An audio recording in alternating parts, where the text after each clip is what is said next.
Esperamos un par de minutos, ¿les parece? Un minuto, comenzamos en un minuto.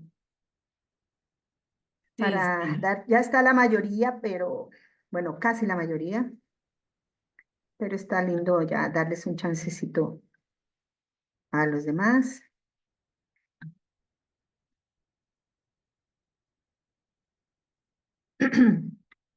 Estaba diciéndole a las colegas tutoras y a Camila y a María que y esto se los voy a compartir a todos y a todas, dándoles los buenos días primero, por supuesto, porque creo que todos estamos todavía de día, que ninguno de nuestros lugares es de noche. Decirles que realmente este es un grupo de lujo. Ustedes son un grupo de lujo. La atención que prestan, la participación, las preguntas, los comentarios, eh, los escritos, en fin, de verdad, qué gente tan maravillosa. Así que nosotras felices de haber logrado este diplomado, tanto Claxo como CLA, estamos felices, las tutoras felices, estamos todos felices aquí.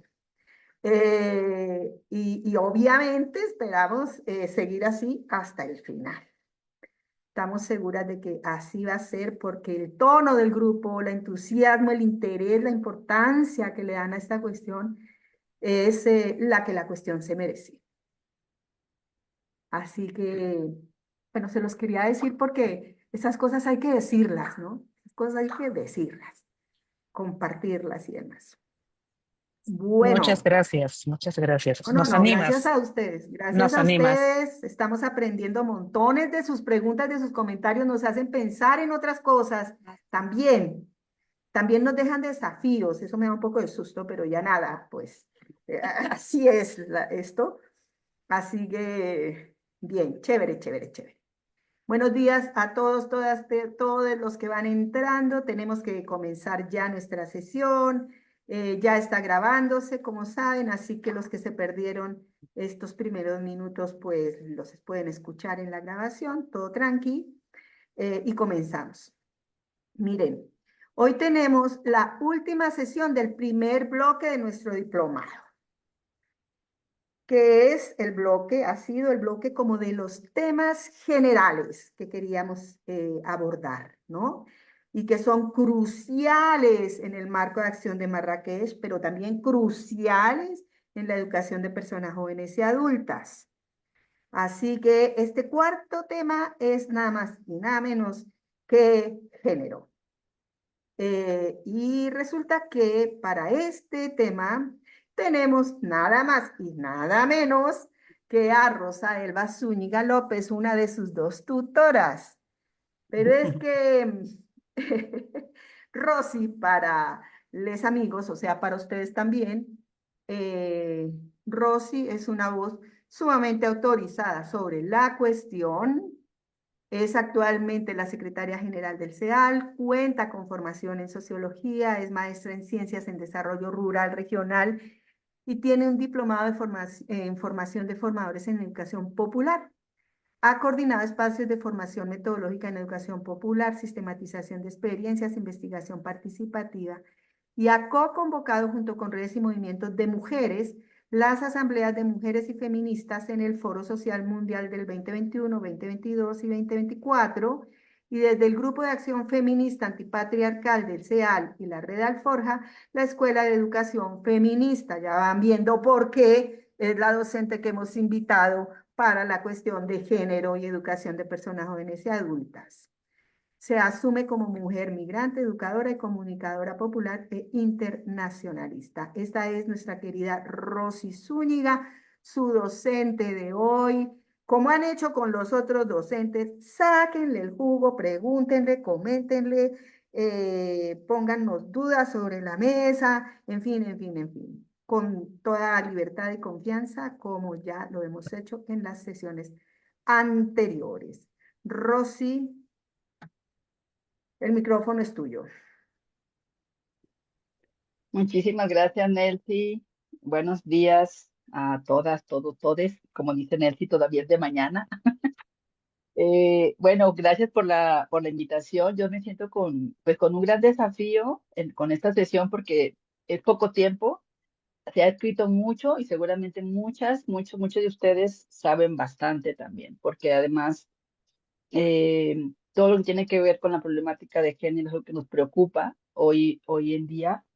Y yo espero, con lo que se ha preparado de algunas lecturas, que no es todo, pues también se siembre ese gusanito de cómo tener esos lentes de género pues para analizar sobre todo las problemáticas que vivimos en nuestros territorios en clave de educación, también en clave de género.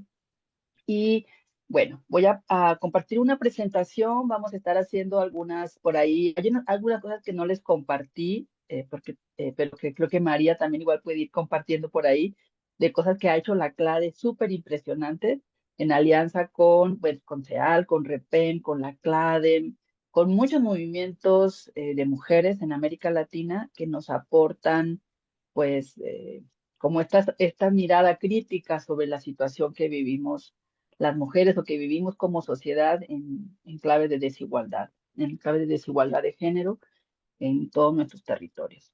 Entonces, he tomado para la presentación elementos tanto pues de las políticas globales que se han hecho, de instancias globales que se han, digamos, construido a lo largo del tiempo y a partir de la lucha principalmente de las mujeres, de las disidencias, de las mujeres afro, de las mujeres indígenas, eh, y cosas que también han hecho compañeras que se han dedicado particularmente pues a incidir en la política pública, en las políticas públicas o en las políticas de nuestros movimientos.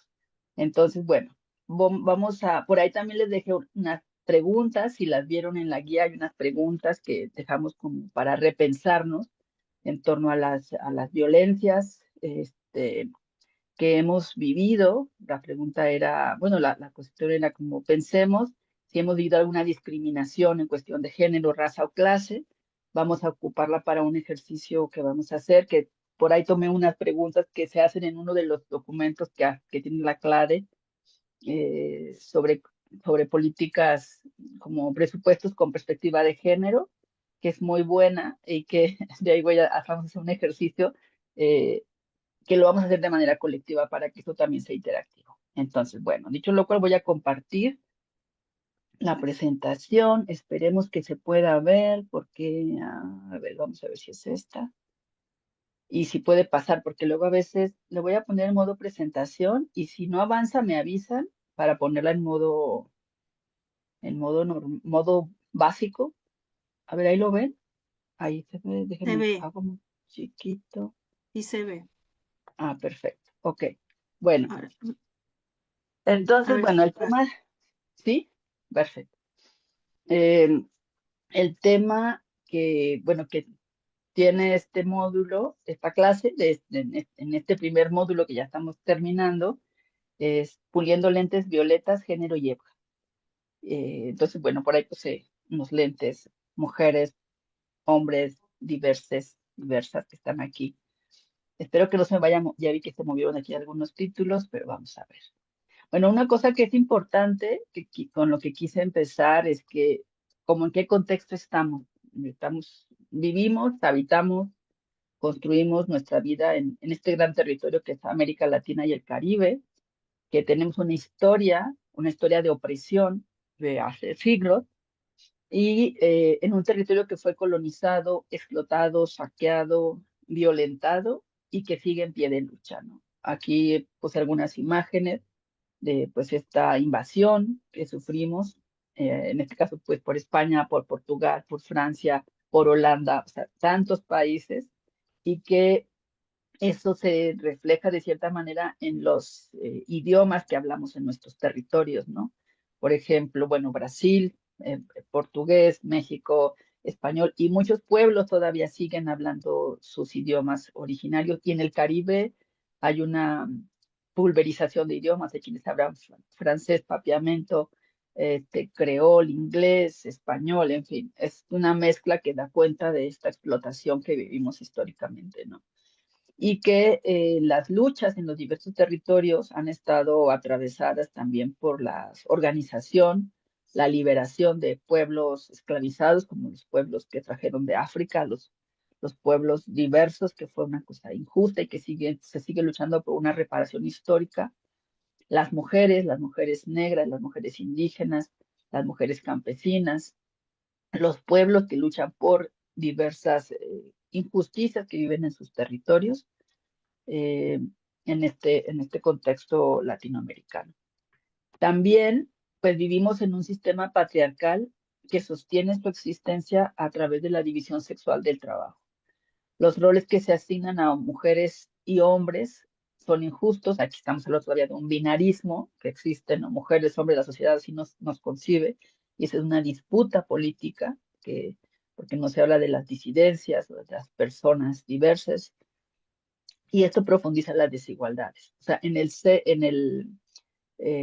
por por haber nacido con una característica biológica como dicen las compañeras argentinas, de maternar, de traer al mundo nuevos seres, se nos asignan roles de trabajo eh, para los cuidados principalmente. Y eso ha tenido toda digamos, un cuestionamiento en los últimos tiempos por parte del movimiento feminista, en el que, por ejemplo, aquí hay algunas caricaturas que planteaban, ¿no? De cómo, o sea, las mujeres se nos ha cargado la triple jornada, hacemos trabajo en la casa, en la comunidad, en la oficina y más allá, ¿no? Y vean el escritorio digamos, en un hombre y una mujer, ¿no? O acá las cargas en esta imagen o en esta otra imagen, que hacemos múltiples tareas y muchas de las tareas que se realizan de, de cuidado, pues no son pagadas, ¿no? Esa es una realidad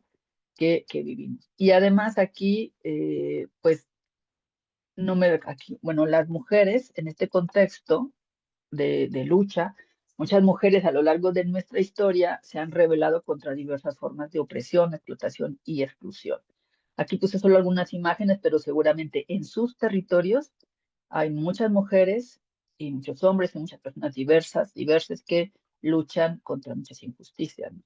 Aquí hay unas compañeras de Ecuador, este, Dolores Coacango no, Dolores Coacango y Mamá Tránsito Amagüeña, que son mujeres indígenas que se rebelaron y que fundaron parte del movimiento indígena ecuatoriano, que todavía tiene bastante vida y luchan por la educación.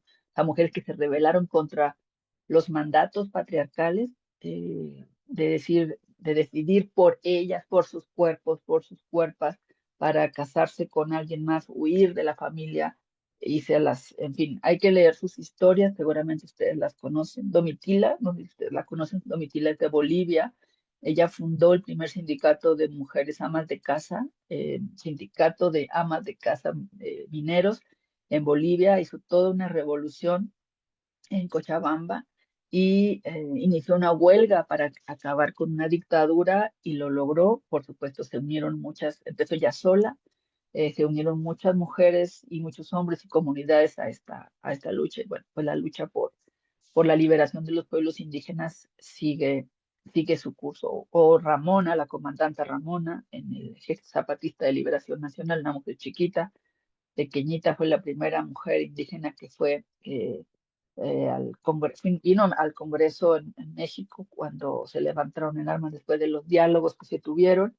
Y bueno, muy importante su presencia, su lucha, su voz en el marco de este movimiento. De hecho, las mujeres zapatistas hicieron toda una movilización. Ellas, para unirse al movimiento zapatista, crearon la ley de las mujeres. Esta ley de las mujeres estaba conformada al principio por 5 puntos y después se fue ampliando, pero uno de los puntos era que ellas tenían que decidir con quién casarse, no beber, porque el beber se embrutecía, enloquecía también a los hombres y eso provocaba mucha violencia hacia las mujeres. Eso digamos, se practica en las comunidades indígenas, en Chiapas y en todos los movimientos que han seguido de cierta manera los preceptos de los zapatistas, de las zapatistas. Berta Cáceres, una luchadora hondureña que fue asesinada por sus posiciones, principalmente por las empresas represoras del río Gualcarque en Honduras y que todavía sigue clamando justicia. Eso pues ha habido toda una movilización y hace poco fue juzgado uno de sus autores intelectuales. Nora Cortiñas del movimiento de las abuelas, abuelas madres de la Plaza de Mayo, recién fallecida, bueno, hace casi un año que falleció ella, casi por estos días, me recuerdo.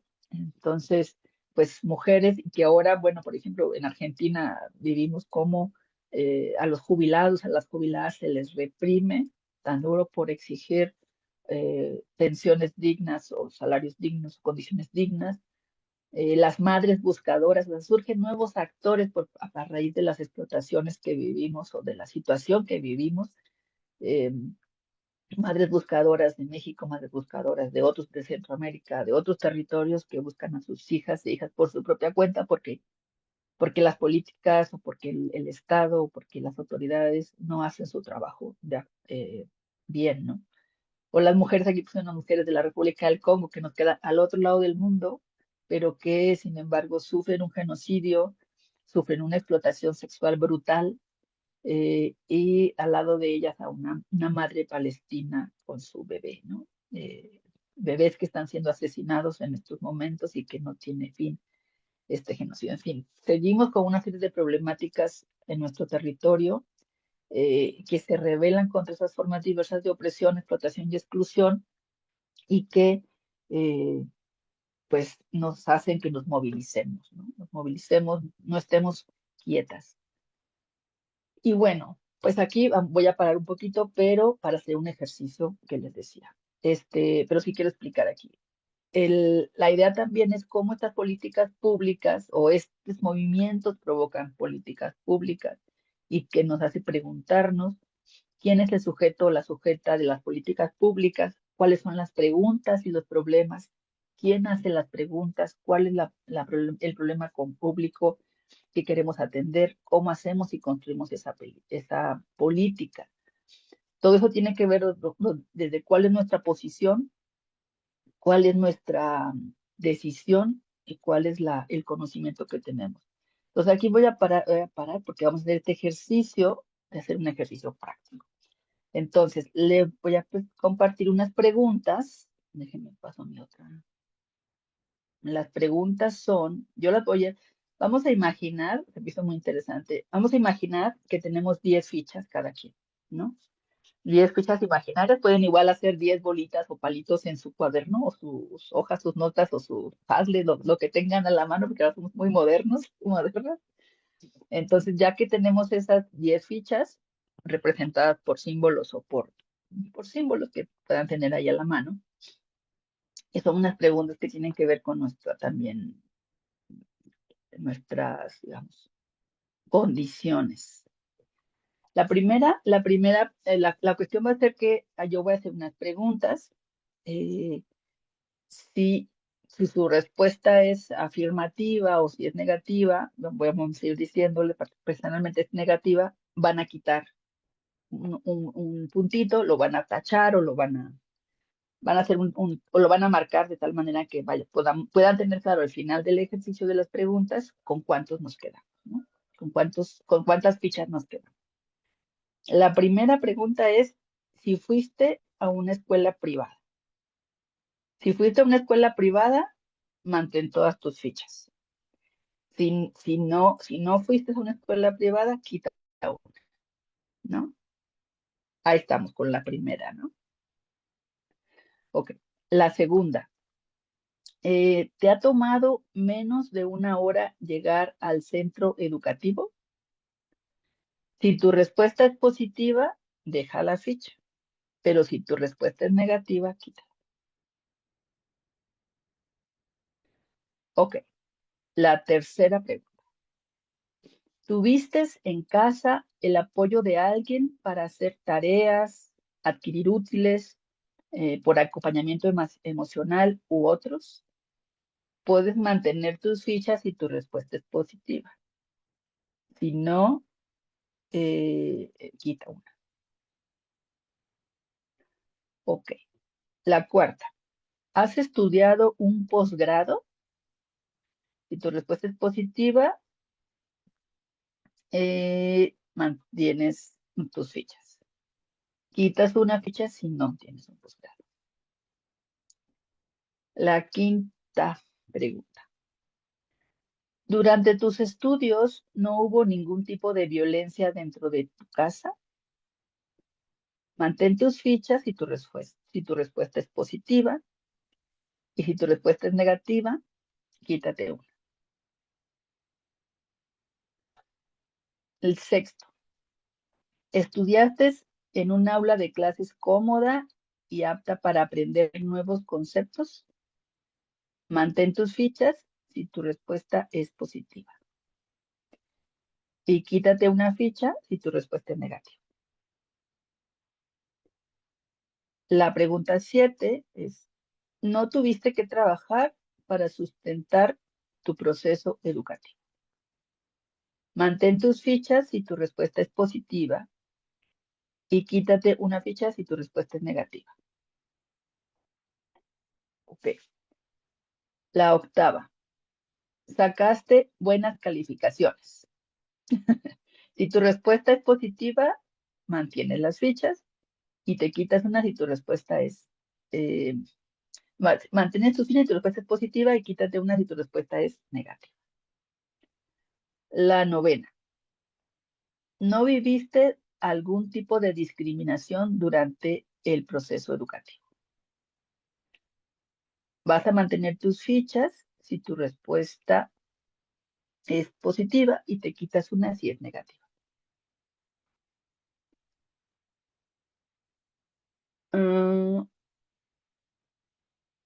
¿Cuál fuimos? Ya, ahora vamos con la 10ª. Ya. ¿No te casaste antes de los 20 años o durante tu proceso educativo? Mantén tus fichas si tu respuesta es positiva y quítate una ficha si tu respuesta es negativa.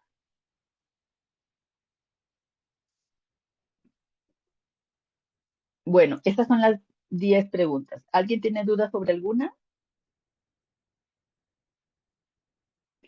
Ok. A ver, ¿quiénes se quedaron entre 8 y 10 fichas? Pueden levantar la mano, digital o física. Ok, ahí van saliendo las manos, 8 a 10. Muy bien. Ok, hay alguien escribe ahí en el chat. Yo, ok, muy bien.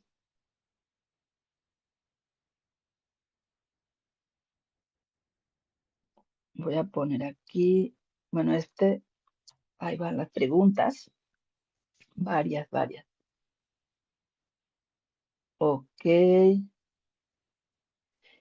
Bien.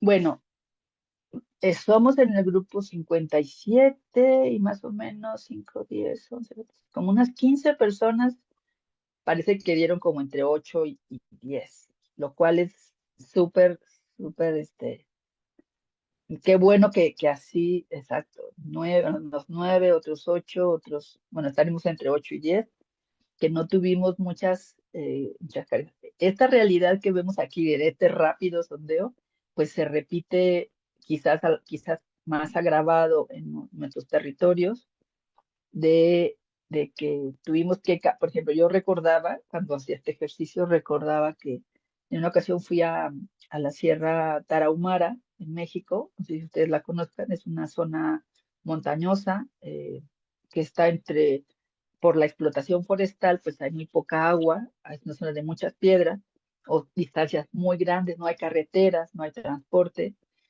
Y en una escuela, visité una escuela y las niñas y los niños decían que para llegar ahí hacían 8 horas caminando 8 horas. O sea, me recordaba esta pregunta que decía que si hacías una hora o menos de una hora para llegar a tu centro educativo, ¿no? Pero, por ejemplo, cuando yo viví en una comunidad rural en el Estado de México, pues yo me iba caminando sola a la escuela y hacía, no sé, 10, 15 minutos a lo máximo. Pero muchos, pues, a veces vivimos tan lejos que las condiciones para llegar a la escuela no son las mejores, ¿no? o a veces nuestros padres están tan ocupados con las labores de trabajo y demás que no tenemos el acompañamiento de alguien para hacer las tareas o contención emocional, o en nuestra familia hubo violencia, en fin. Este es un ejercicio que igual se puede seguir profundizando gracias por levantar las manos. Y bueno, si quieren pueden bajarlas, o si alguien quiere comentar algo, ahora puede levantarlas, bajémoslas, y si alguien quiere comentar algo al respecto sobre, no sé, qué sintió, qué pensó, qué pasó con este ejercicio, lo pueden decir. Bueno, ahí se quedaron 2 manos levantadas, no sé si quieren participar, Carlos, Ignacio y Diego, o olvidaron bajarlas. Disculpa, olvidé bajar la manita. Va, ok, A mí me muy bien. gustaría comentar, Rosa, disculpa. Bueno, perdone porque no estoy con la imagen. Eh, Dale, las 10, dale. las 10 preguntas me permitieron interpelar también el tema de mis ancestras, ¿no? Yo vengo de una familia donde sí he logrado alcanzar estos 10 puntos, responder sí, pero también se debe a cómo en su familia estos temas como la lejanía de la escuela, tener que renunciar a la escuela, em, fundar una escuela tenía que ver con estas brechas que tenemos y que en los sucesores no vaya a ocurrir el mismo problema para que no haya el abandono de escuelas, ¿no? Un ejemplo es cómo mi abuela materna no llegó a pasar más que la primaria, pero sus hijas llegan a pasar, acaban el colegio, la secundaria, y se convierten en profesoras para seguir reproduciendo este tema de aprendizaje en sus hermanas, ¿no? No llegan a renunciar por a la escuela, por los cuidados que tienen que hacer con su familia, como lo hizo mi abuela materna, pero ocurre este patrón, ¿no? En cambio, en mi lado paterno, mi abuela era profesora. Entonces, para que haya educación en ciertas poblaciones, que eran como unas 4 horas desde la ciudad, tuvo que fundar una escuela para que sus hijos también Mm, pasen clases, pero solo se podía hasta la primaria, ¿no? Entonces, en algún momento ella tenía que renunciar a los cuidados de sus hijos para mantener a su familia, pero sus hijos tenían que volver a la ciudad para acabar el colegio porque no había la secundaria dentro de las comunidades más alejadas, ¿no? Entonces, me parece muy interesante los puntos que nos has mandado para ver cómo han avanzado estas generaciones y cómo nosotros estamos en este momento, quizás con privilegios, ¿no? Y son privilegios de poder estar cerca, pero que también tienen estas aristas de ver el pasado, de cómo han vivido nuestras generaciones anteriores. Gracias. ujú. Gracias, Mayra, qué importante trabajo el de tu mamá, me decías, ¿no? Tu abuela, Sí, mi para abuelita. fundar la escuela. Ujú, buenísimo. Sí, a ver, Diego, no sé si Diego levantó la mano o se quedó arriba. Diego Alonso, tu micrófono está cerrado. Bueno, si no, vamos a darle a Sheridan y luego le damos a Juan Pablo. Sheridan. Como que no se Hola, puede. buenos días. Soy Sherida Medina de Perú.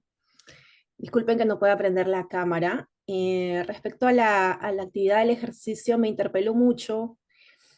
De hecho, hay otra dinámica parecida que es como la línea de los privilegios que se hace de manera presencial también y uno va Mm, observando y se va reconociendo en esos privilegios. Yo me quedé con 3 palitos y me interpeló mucho ujú, porque hay muchas, y luego yo lo he ido revisando a lo largo de mi trayectoria, de mi vida, ¿no? Hay muchas cuestiones factores de riesgo que yo atravesé y, bueno, identifiqué que la educación fue clave para no caer como mujer racializada en un país como el Perú, con una sociedad machista en el que los feminicidios son pan del día a día, ¿no?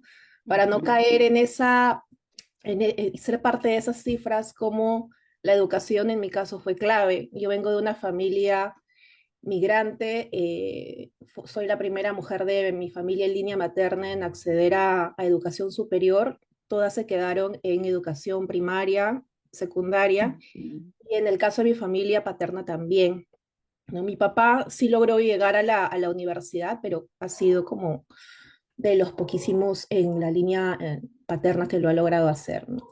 Y en este caso, como el paso de la educación básica regular a la universitaria ha sido clave y cómo la ujú, importancia también de contar con recursos y contar con programas que faciliten que personas que venimos de educación pública, que apenas podemos terminar la primaria y la secundaria con un mínimo de seguridad, ¿no? Con un mínimo de recursos, podamos pasar a la educación superior, ¿no?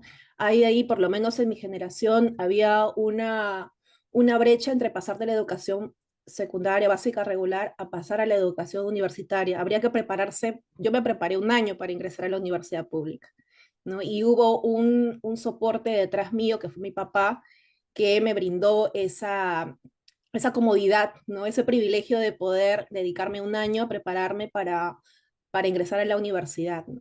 Pero si yo no hubiese tenido ese apoyo, esa convicción de mi papá, yo no hubiese podido alcanzar la educación superior y luego no hubiese podido seguir estudiando, ¿no? Me hubiese dedicado de repente a todo lo que estaba como destinado para mí, ¿no? Que es ser madre, trabajar como comerciante, que es lo que en mi familia siempre ha hecho, pero decidió que yo podía tener otra alternativa, otra posibilidad, ¿no? Y creo que las mujeres eh, debemos tener la posibilidad de decidir, ¿no? Que no hay un destino puntual para nosotras, sino que tenemos el poder de decidir qué más queremos para nuestras vidas.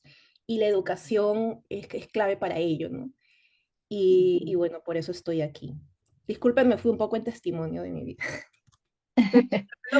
Muchas gracias, Sherin. Gracias por tu testimonio. De eso está hecha la vida y si no nos damos el tiempo a veces para compartir, eh, pues también perdemos algo valioso. Eh, Juan Pablo, Sí, buenos días. Primero me disculpo por conectividad, no puedo poner la cámara. no hay Eh, problema. gracias por el espacio. Yo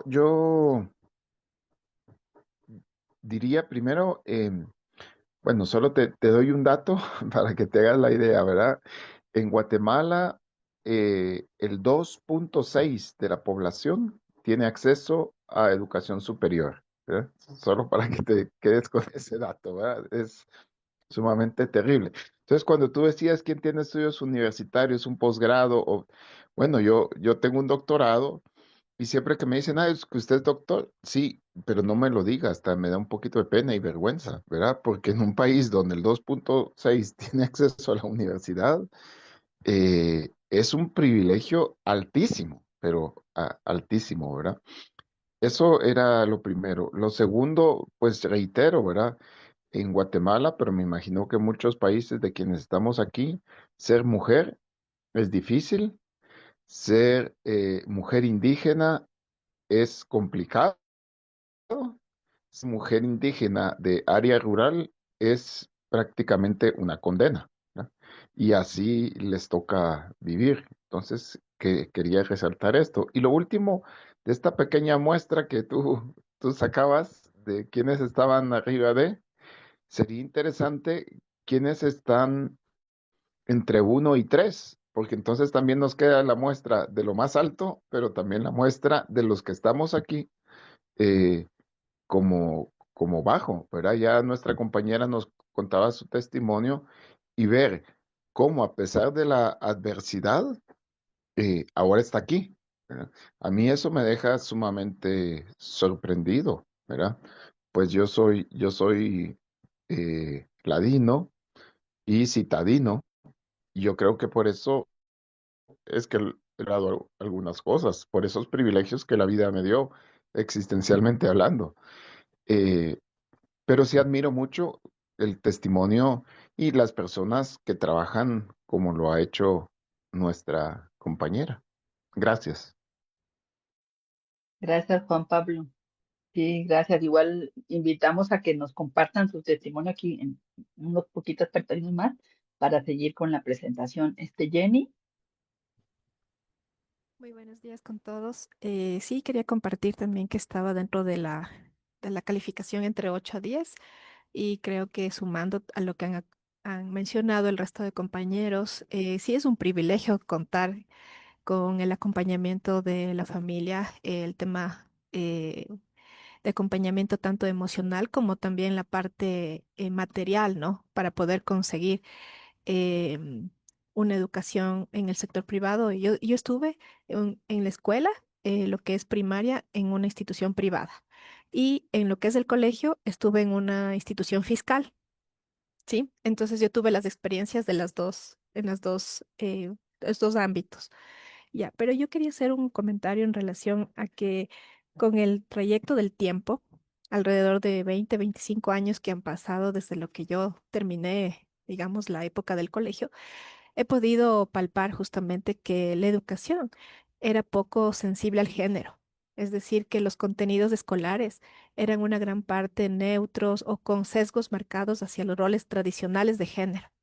Y los textos también mostraban a hombres como protagonistas, como por ejemplo los científicos, líderes, y a mujeres en roles de cuidado, como madres, enfermeras, maestras. Entonces, para mí eso marcó, ¿no? Porque eso fue como que en el tiempo eh, pude palpar eso.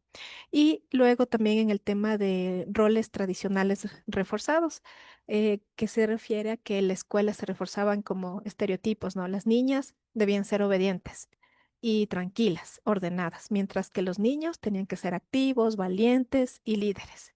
Sí, entonces para mí eso sí marcó porque todavía estaba en esa transición y también los docentes no tenían una capacitación como tal para que reciban una información sobre el enfoque de género y los casos de discriminación o violencia de género se podían todavía palpar como lo más normal, se podría decir, porque estaba normalizado en un tiempo esta situación, que en cambio en la actualidad ya ha venido reforzándose y obviamente ya tenemos un enfoque que está dentro de la inclusión también, ¿no? Tanto en la inclusión educativa como también en la inclusión de género, que es importante mencionar que con esta nueva década estamos ya con más conciencia sobre la igualdad de género. Ese era mi aporte. Gracias, Rosa. Muchas gracias, Jenny. Bueno, esto que señalas y que han señalado las demás, creo que nos marca cosas importantes sobre cómo, primero, como decía el compañero aquí en el chat, como qué hacer con esos, qué hacemos con esos privilegios, ¿no? Reconocer que tenemos esos privilegios, pero cómo hacer para que dejen de ser privilegios y sean derechos.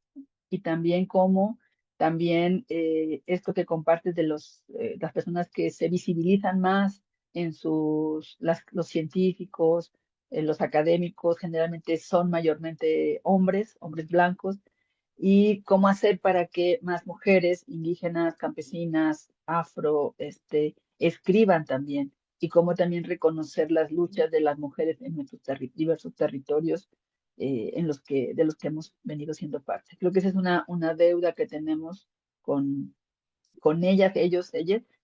Primero, como es aprender a leer, escribir, aprender a dar su palabra, aprender a contar su propia historia desde su propia mirada, ¿no? Y cómo cuestionar esos roles asignados por solo tener capacidad de traer hijos al mundo, de maternar, para tener en los cuidados, estar en la casa, estar y no estar en el espacio público. O sea, hay muchas cosas que tenemos que leer con esos ojos, los espacios de juego, los espacios públicos, los espacios privados, cómo son.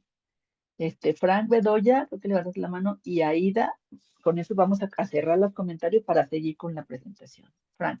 Bueno, el ejercicio hace ver pues en realidad los privilegios y pensando en mi país es muy marcado la desigualdad, sobre todo la diferencia entre lo rural y la ciudad. En la ciudad tenemos más privilegios, son 4 ciudades masificadas y el resto del campo olvidado a la violencia. Entonces uno acá, digamos, siendo hijo de obrero, de campesino, logra tener, digamos, un grado universitario. Ya el posgrado se va enredando porque está muy alto en la educación privada, incluso en la pública también costosa. Y ahí empieza otra desigualdad. Pero lo que quería hacer referencia es que por la violencia del narcotráfico que vivió Colombia tan intensamente en los 90, hubo un nuevo fenómeno donde ya ni siquiera es solo la desigualdad, sino que es la ambición por el dinero, donde hace que las mujeres, en especial género, no sé si han visto en las noticias en Medellín, preocupantemente se está volviendo una plaza de prostitución donde acuden norteamericanos. Entonces, Colombia es un lugar donde por género y por ambición y por la degradación de la mafia, las mujeres terminan en prostitución y los hombres terminan en algún grupo armado mafioso ya sea por ambición o reclutamiento. Entonces, Colombia, digamos, no voy a decir que es lo peor de América Latina, pero sí compartimos con México una desgracia de una intensificación de la mafia que hace que también, y por género, se condene a la mujer a la prostitución en nuestras calles y es cada vez más creciente y eso no se ha podido evitar por ninguna política pública que se haya hecho. Gracias, Frank. Difícil, complicado nuestros contextos. Aida. Bueno, buenos días a todos y bueno, Rosy, gracias por ese ejercicio hermoso. Yo dije, bueno, esta sí es la clase para mí de todas las que estoy teniendo. Sí, Dale. porque, bueno, yo siempre digo resiliente total, me quedé con 3 casilleros, así que ya se pueden imaginar. Y hoy puedo decir que, bueno, tengo una especialización, tengo una licenciatura, tengo varios títulos, ahí soy profesora superior, pero soy la primera de toda la familia materna-paterna en terminar estudios secundarios, imagínense. Y no solo eso, sino que estoy a cargo del programa de abordaje a situaciones escolares complejas en mi provincia.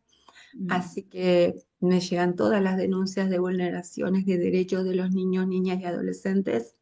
Y visito escuelas, articulo, hago consejería, hago todo lo que yo no tuve cuando era niña. Y por eso digo que esta clase es para mí. Te la agradezco. Muchas gracias, Aida. Qué lindo todo lo que haces y a lo que has llegado yo. Bueno, también decirles que yo soy la primera mujer de mi familia que tiene estudios también superiores, ¿no? Vengo de una familia, me asumo como mujer migrante, vengo del norte de México, del desierto, y eso pues nos marca. Y esto que señala Frank, si era Frank, creo, eh, bueno, muy fuerte, ¿no? De los modelos que se van, las perspectivas de ser hombre, las perspectivas de ser mujer en los territorios en los que vivimos están marcadas por muchas cosas, ¿no? Por lo que pasa en la radio, en la televisión, en la misma sociedad, por cosas impuestas y que nos marcan un modelo de ser mujer, un modelo de ser hombre.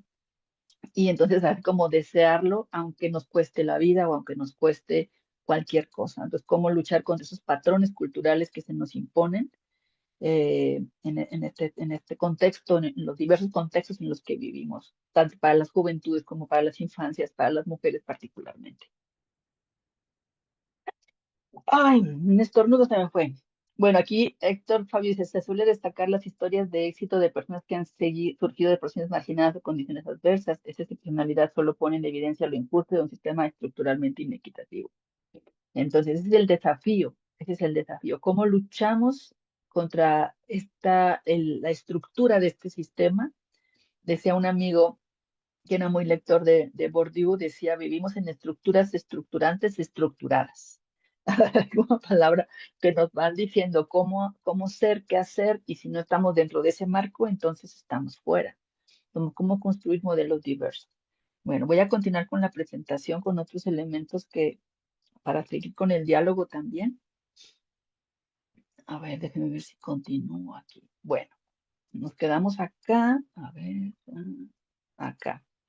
Decíamos, bueno, entonces, ¿quién es el sujeto de las políticas públicas? O sea, cuando vamos a hacer, porque estamos hablando de género y EBJA, y si queremos incidir, entonces, pues el sujeto deberían ser las poblaciones que han sido históricamente vulneradas, empobrecidas, marginadas, que viven en condiciones de desigualdad, no es porque quieran, eh, y no es porque van a pasarse trabajando toda la vida para salir adelante, como nos lo hacen creer los que están en poderes, en posiciones. Digo, en México tenemos a uno de los hombres más ricos del mundo, de que trabajando mucho vamos a llegar a ser como él, pues no.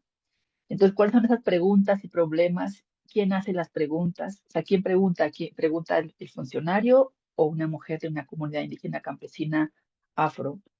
Y preguntarnos también cuál es el problema público que queremos atender y cómo hacemos y construimos esa política.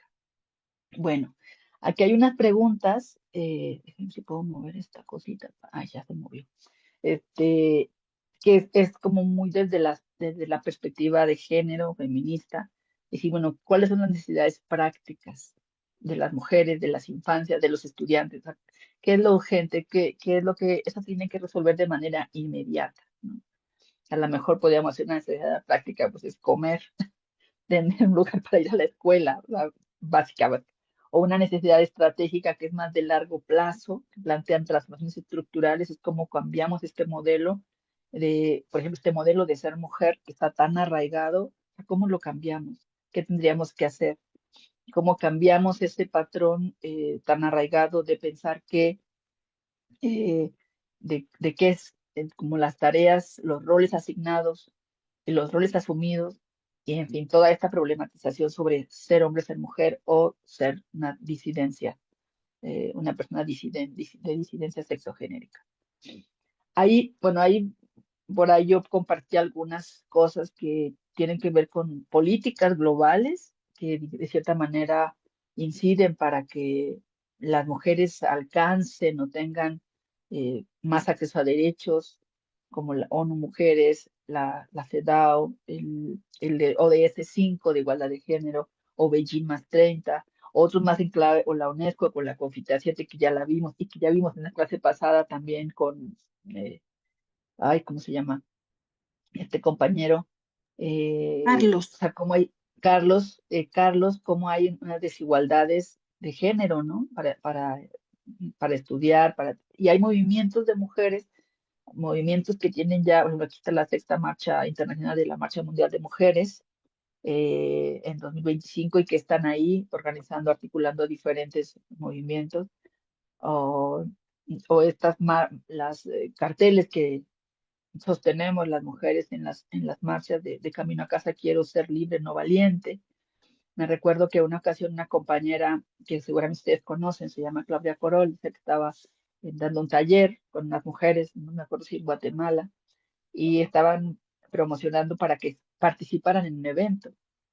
Y una de ellas decía, bueno, primero hay que trabajar para ver cómo puedo salir de la comunidad. Eso implica una negociación con el marido, con la comunidad, con todas las estructuras que se manejan ahí.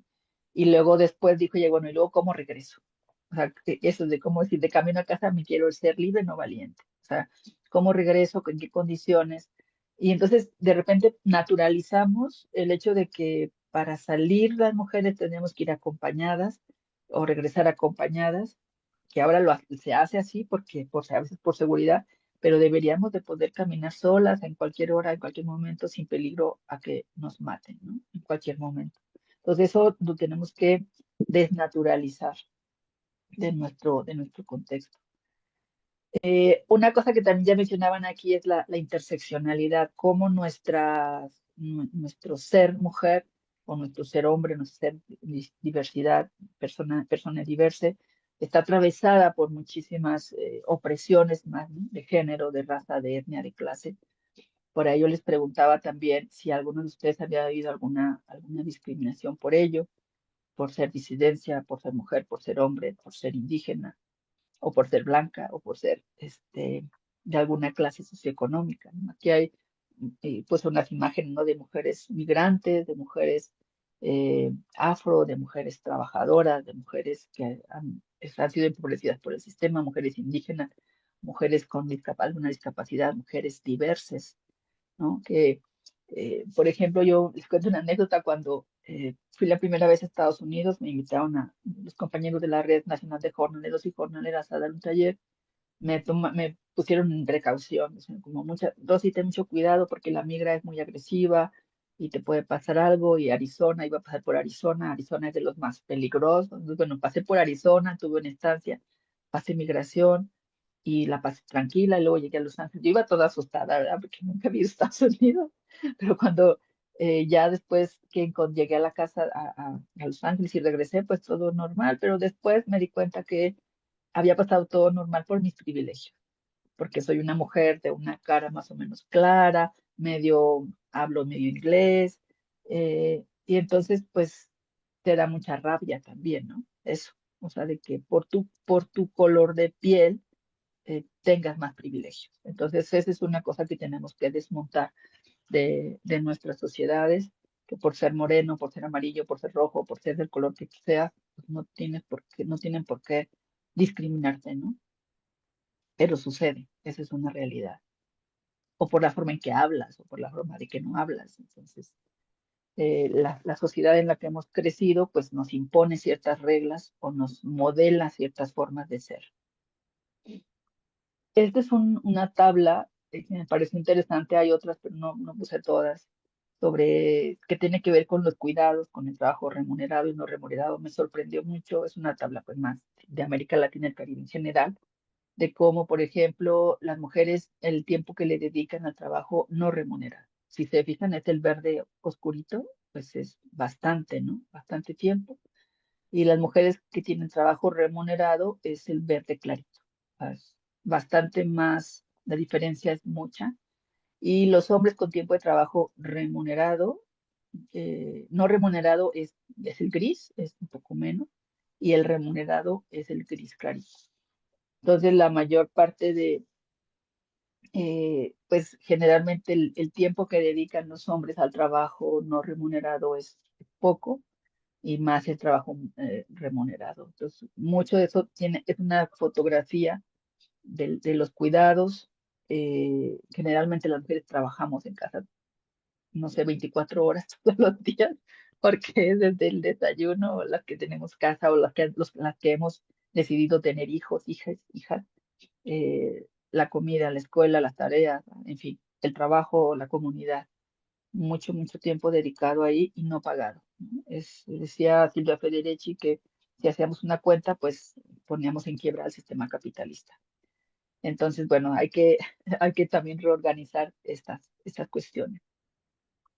Este es otro un mapa que me parece interesante que tiene que ver también con las mujeres que tienen la posibilidad de maternar, las licencias de maternidad, y el tiempo que se les da, ¿no? El tiempo de la licencia, los países que tienen como más moradito, fuerte, les dan 18 semanas o más, los que tienen más clarito, menos de 14 semanas, ¿no? Ahí hay como diferencias muy visibles, ¿no? Y este caso de licencias de maternidad, este es el caso de licencias de paternidad. También el mapa es diferente. Aquí, por ejemplo, en algunos países de la región andina les dan más como de 10 a 15 días. Hay lugares donde no hay licencia remunerada y hay unos que le dan de 1 a 9 días. O sea, bueno, el acompañamiento a la pareja, es ahí como acompañamos y compensamos este proceso. Bueno, si lo comparamos con Europa, eso es garrafalmente diferente porque hay quienes le dan 1 año y tienen todo pagado. Las políticas son diferentes. Y bueno, para rescatar algunas cuestiones de Beijing, de la, aquí lo marcan a 30 años, tomando como referencia el 95, aunque Beijing nace en el 75 y su primera conferencia se tiene en México. De hecho, en esa primera conferencia es donde Domitila Barros de Chungara, ella o Barros, da su palabra, donde dice si me permiten hablar.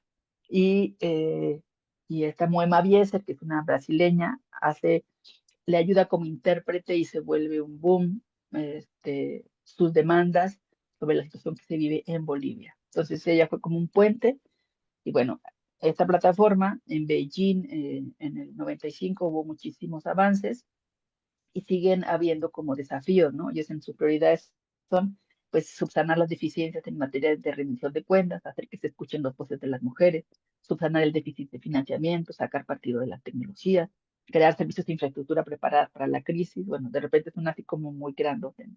Y hay algunos datos, ¿no? Que son como fuertes, que también se mencionaban en la vez pasada con Carlos, era en términos de por ejemplo, las reformas legislativas. Las mujeres gozan del 64% de los derechos que tienen los hombres. La representación de las mujeres en los parlamentos se ha duplicado con creces, pero siguen siendo menor. 3 de cada 4 hombres están en los escaños. La pobreza, 10% de las mujeres, las niñas, viven en hogares extremadamente pobres. 24% de las mujeres de 18 a 34 años tienen probabilidades de tener hijos pequeños, tienen más probabilidades de tener hijos pequeños. En la educación, que es algo que nos ocupa, supera a sus pares masculinos en tasa de finalización de segundo ciclo de secundaria. Ya lo decían ustedes ahorita con los datos, ¿no? O sea, por ejemplo, en Guatemala el 2 punto tanto por ciento son los que acaban estudios de posgrado. Bueno, pues eso capaz que se replica en otros territorios.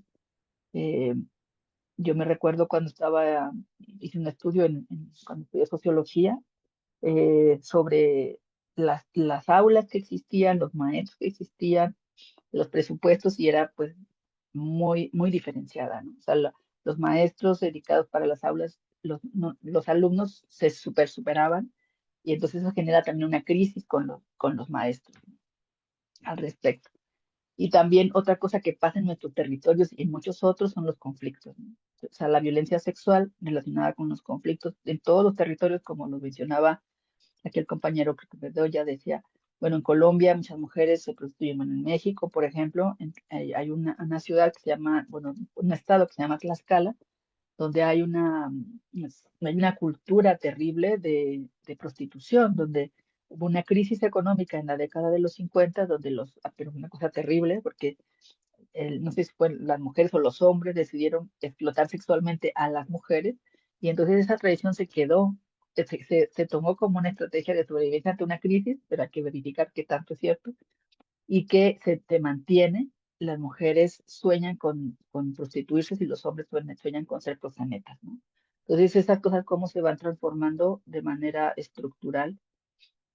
Y entonces, bueno, las mujeres y las niñas sufren el 95% de los casos de violencia sexual en situaciones de conflicto, de guerra, donde hay ejércitos, se violenta. Por ejemplo, en el caso de Haití, cuando llegó la misión de Naciones Unidas, imagínense, la misión de Naciones Unidas para supuestamente acuerpar al pueblo de Haití, pues la verdad es que los soldados que llegaron violaron a mujeres, violaron a niñas, dejaron, muchos bebés se fueron, no reconocieron.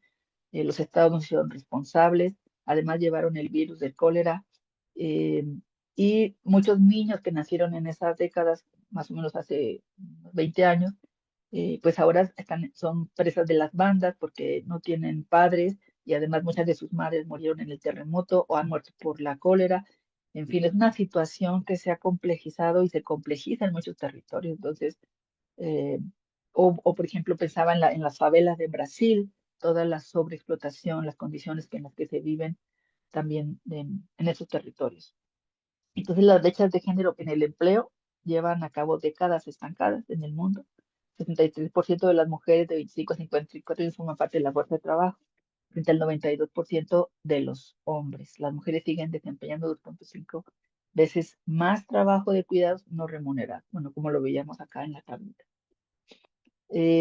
También las mujeres y las niñas viven en contextos de extrema fragilidad, tienen más probabilidad de vivir en hogares extremadamente pobres que las de contextos no frágiles.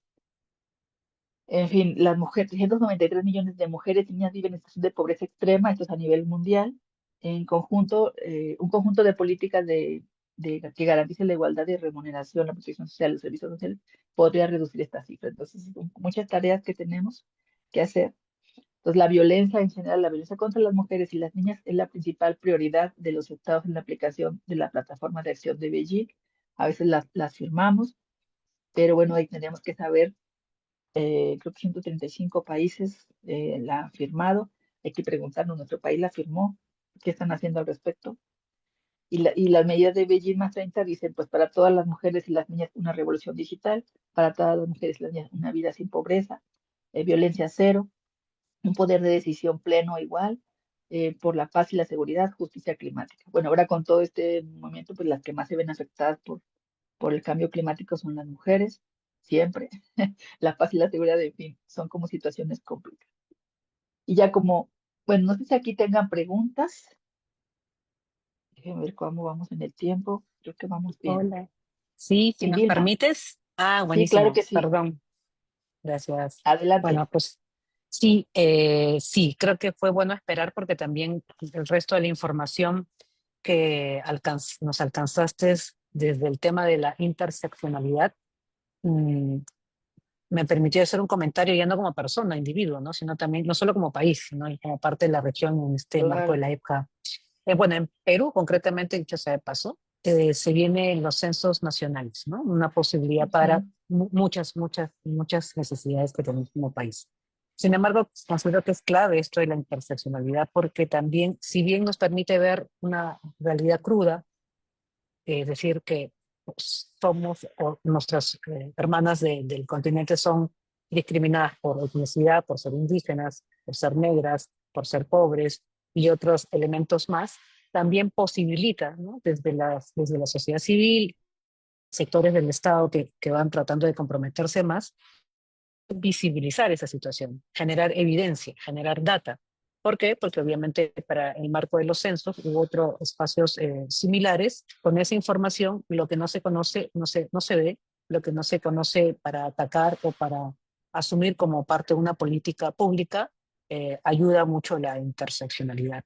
Y quería hacer un comentario puntual que también, digamos, aprendí en el camino. Uno aprende de las compañeras de los movimientos sociales, y recuerdo que las compañeras indígenas de X grupo mencionaron que Beijing, ¿no? El espacio de Beijing fue muy emblemático, pero que también les costó a las mujeres indígenas de Ecuador, de Perú y de otras partes de América estar ahí, porque a veces también creo que los espacios grandes, cuando tienen agendas eh, puntuales para las mujeres, creo que Beijing les representó a las mujeres indígenas poder posicionar desde su voz, desde sus especificidades socioculturales, políticas y problemáticas, y estos espacios han devenido hasta la fecha, ¿no? Poder incidir y visibilizar la situación que no es uniforme de todas las mujeres indígenas, negras y feministas en general. Eso, gracias, Rosy. Un gusto conocer a nuestra auditora.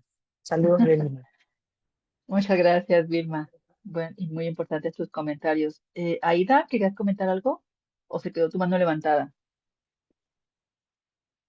No te escuchamos. Ay, quedó levantada, perdón. Ah, va. Ahí está. ¿Alguien tiene algún otro comentario? Buenos días, yo quisiera comentar algo. Dale, Eh, Olga. gracias. Bueno, yo soy de Costa Rica y esto de las voces femeninas eh, me resuena mucho y me llama la atención. También creo que es importante em, saber cuáles son esas voces femeninas, porque aquí nosotras estamos hablando en una misma clave, ¿verdad? En clave de reivindicación, en clave de derechos, en clave de empoderamiento. Em, Sin embargo, nosotros aquí en Costa Rica tenemos ahorita una situación que tiene que ver con las políticas públicas y se tiene en la Asamblea Legislativa, en el Congreso nuestro, una discusión acerca de lo que se llaman las jornadas 4-3. Es decir, priorizar las necesidades de las empresas para poder contratar personas por jornadas de 8 horas que trabajen 4 días una semana, 3 días la semana siguiente.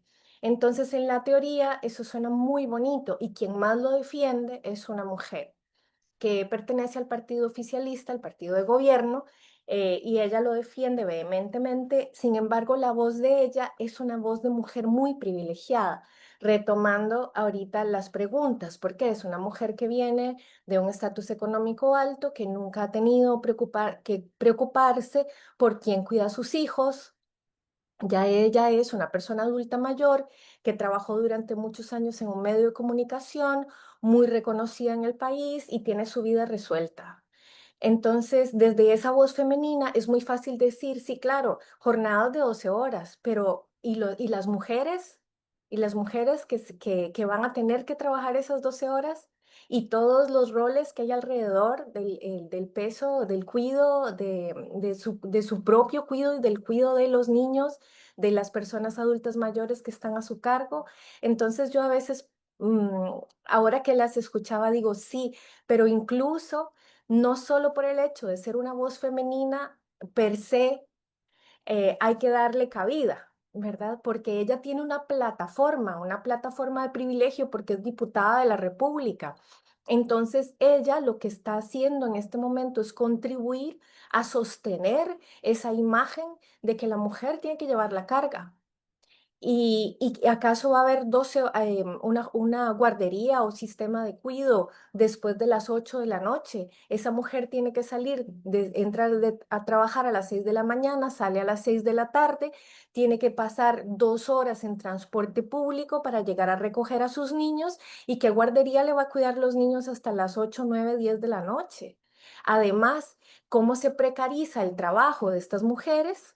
porque no es que se les va a pagar extra por las horas extra, no, es que se les va a dar una compensación y se dice que va a ser voluntaria la persona que quiere acceder, pues lo va a hacer de manera voluntaria, pero nosotros sabemos que eso no es así, porque el poder de la empresa se sobrepone al poder de la mujer.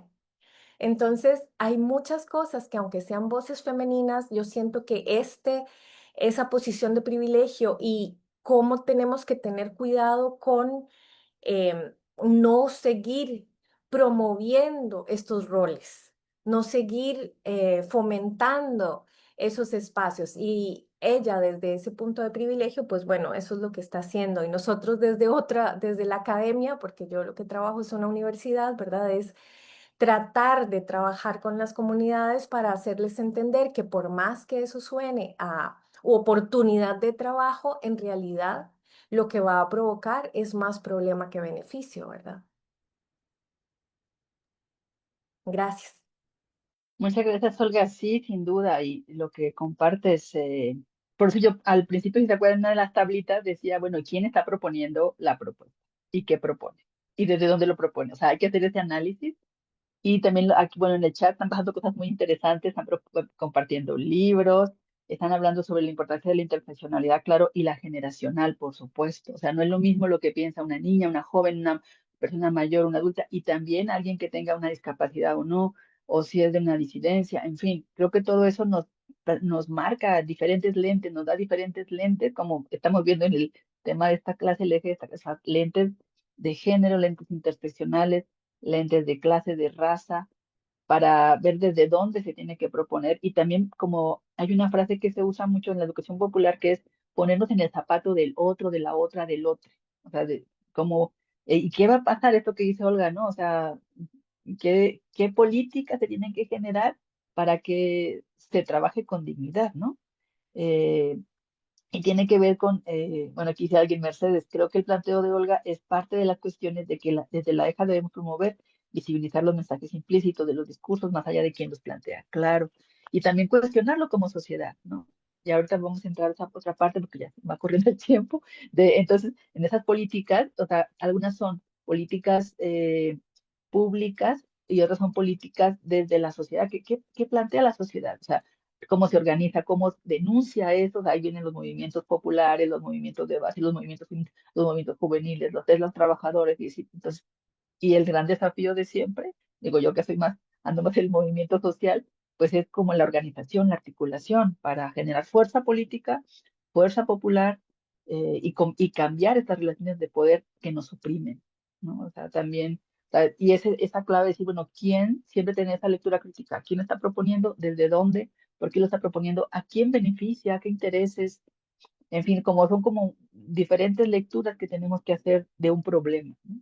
Del problema, de un problema que vivimos. Bueno, voy a continuar con la presentación. Vamos a ver, ahí estamos. Y aquí hablaba yo sobre entonces, la implementación de políticas públicas con perspectiva de género.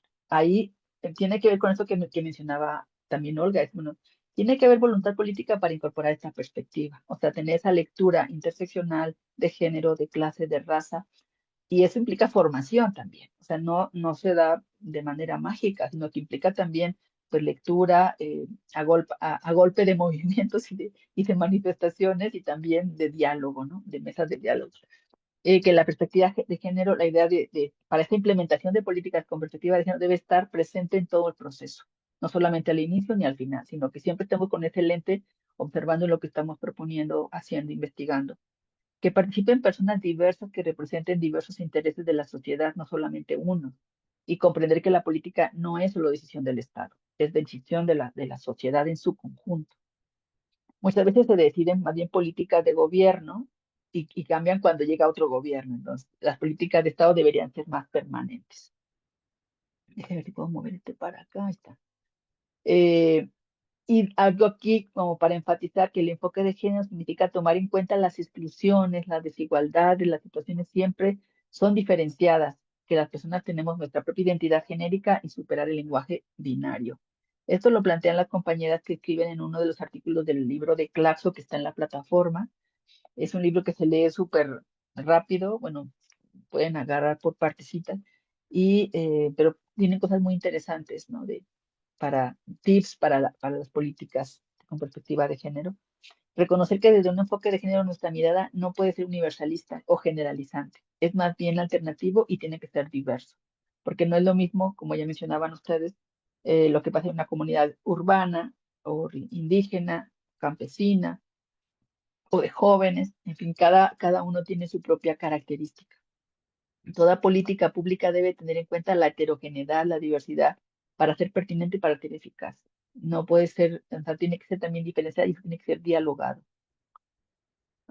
Y a ver, ¿cómo le hago para pasar la siguiente? ¿Y para qué hacemos una política pública? Para modificar las situaciones estructurales de la desigualdad, las exclusiones, las discriminaciones que se dan con base en las identidades genéricas.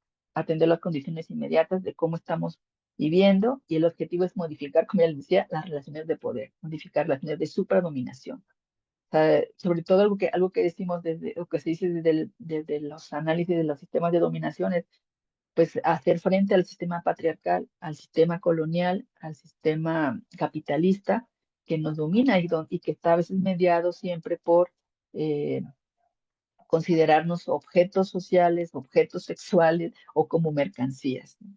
O sea, nos ven como personas de las que se puede sacar más dinero, sí, como decía, Olga, trabajando tantas horas, ¿a quién le beneficia eso? ¿Para qué queremos trabajar más? O sea, no deberíamos considerar mejor cómo hacer sociedades más justas, más dignas, trabajando lo necesario para tener lo necesario y no para explotar, para enriquecernos explotando la mano de obra de otros y otras que viven en condiciones de injusticia. Y una política pública, pues, ¿cómo la hacemos? ¿O qué tendría que pasar? Pues tiene que ver capacidad institucional o organizativa. Tenemos que preguntarlo, ¿y quién la va a diseñar? ¿Quién le va a poner en funcionamiento? ¿Cómo la va a hacer? Cómo se va a ejecutar? ¿Quién la va a evaluar? Hay que tener herramientas, la sensibilidad de género, el compromiso para modificar las condiciones que se encuentran y las herramientas. ¿Qué herramientas vamos a utilizar? Y aquí, esta es una esquemita que está en uno de los libros de CLADE, que habla sobre presupuestos sensibles al género. Es una metodología del árbol de incidencia. Tiene muchos más elementos que no voy a compartir, pero, y yo puse este mapa, ¿no? El mapa que es importante hacer como esas cartografías sociales, seguramente ustedes las han utilizado en algún momento, en el que podemos reconocer cómo se dan, podemos ponerle diferentes preguntas a una realidad concreta para conocer los problemas. Porque de eso se trata, hacer un árbol de incidencias, identificar primero, pues, cuál es el problema que queremos atender. Si no hay un problema, si no lo tenemos claro, si no lo hemos identificado, ¿cómo vamos a saber que lo que estamos proponiendo para que se resuelva se resolvió? Entonces, siempre es importante saber cuál es el problema. Una herramienta posible puede ser hacer hay que hacer diagnósticos, hay que hacer investigación, hay que hacer mapas, hay que hacer entrevistas, en fin, muchas cosas para tener claro el problema. Hablar con los diferentes actores, mujeres, disidencias, en fin. Y preguntarnos si existe alguna política pública que atiende esta problemática. Si existe, pues hay que presionarla para que haga lo que tiene que hacer. Y si no existe, pues hay que trabajar lo necesario para hacerla. ¿Y cuál es la política pública que busca resolver ese problema? Primero, si existe, cuál problema está resolviendo y si no lo está resolviendo, cómo lo podemos presionar. ¿Qué autoridades tienen responsabilidad y competencia sobre ese tema? A ver cómo identificar esta parte.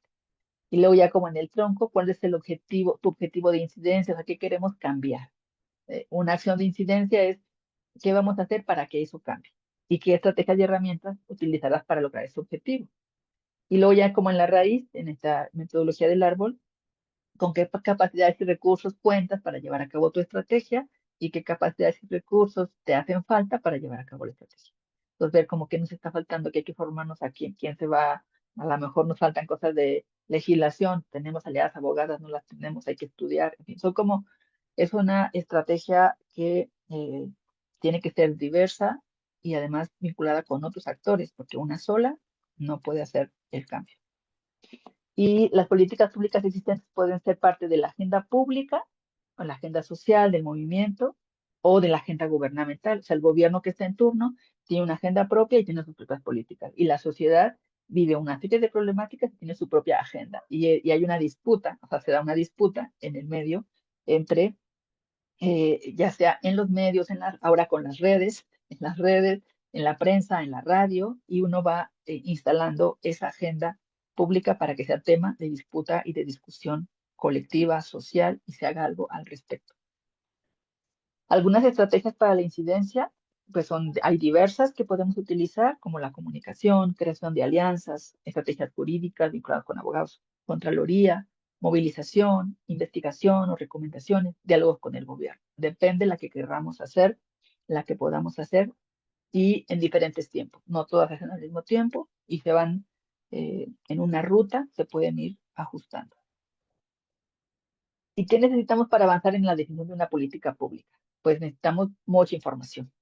Como ya ustedes hemos visto en las anteriores clases, pues la información es la que nos falta. Yo en muchas de las tareas les digo, hay que investigar, hay que crear equipos de investigación para documentar. Si ya vimos que falta, hay que disputar fondos para hacer esa investigación, para que esté la información desagregada y tengamos información de calidad sobre lo que pasa. Pueden ser estadísticas desagregadas, pueden ser también información cualitativa, podemos hacer historias de vida, sobre relaciones de género y de poder, sobre cómo se percibe el entorno, cómo se percibe la problemática, pueden hacerse talleres, foros, en fin, hay muchas herramientas al respecto aquí.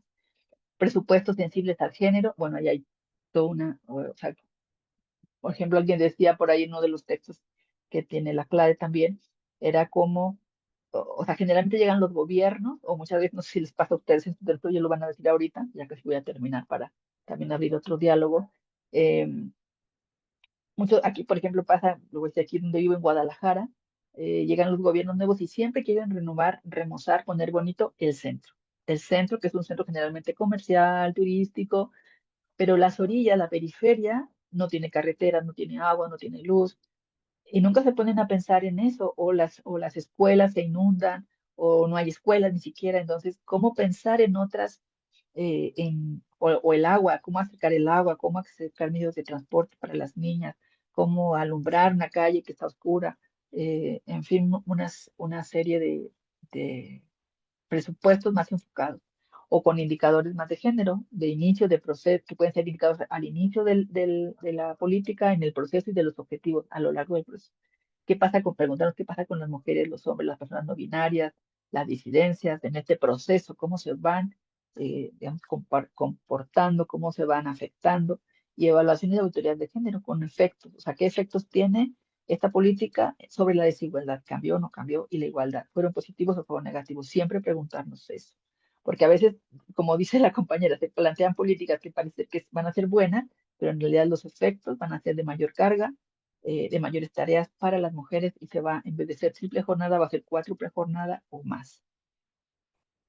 Y es importante en las políticas públicas y los presupuestos sensibles al género, pues incluir esta perspectiva en políticas públicas, incidir en los planes, en los programas, en las leyes, en las acciones públicas, bienes, servicios, con la finalidad de eliminar las inequidades, cualquier tipo de subordinación entre hombres y mujeres. Estas se pueden plasmar en planes generales, en programas, en instrumentos normativos o de ordenación, instrumentos de comunicación. Y bueno, aquí hay esta la da también ahí en la clave, sale esta como otra ruta para hacer esta política, que también se parece a este árbol como una herramienta. La fase cero de preparación, que puede ser con analizar las condiciones en que la institución organizará o el colectivo, el proceso de transversalización, con qué capacidades cuento, cuáles necesito implementar, una fase de elaboración del diagnóstico para identificar el problema, contemplando estándares de derechos humanos, qué rol tienen hombres, mujeres en el problema que quiero resolver, elaborar lineamientos con base en problemas anteriores, que pueden establecer una serie de pasos para resolver el problema que está planteado. La fase de planificación, implementación, se elaborarán las asignaciones presupuestarias, si hay fondos, si no hay fondos, quién lo va a dar seguimiento, quién va a monitorear, quién va a evaluar. La sistematización, recoger cómo fue el proceso, si se cometieron errores, cómo aprendemos de ellos, y esta información pues, puede servir para futuros proyectos. Y ya por último, de esta presentación, ahorita podemos abrir el diálogo, la implementación de políticas públicas de género es importante porque educan para la igualdad de la ciudadanía, asimismo permiten autonomía y justicia para las mujeres. Ya lo hemos dicho también en otros espacios, la igualdad de género en la educación es una obligación del Estado. A pesar de los esfuerzos, la desigualdad de género se mantiene.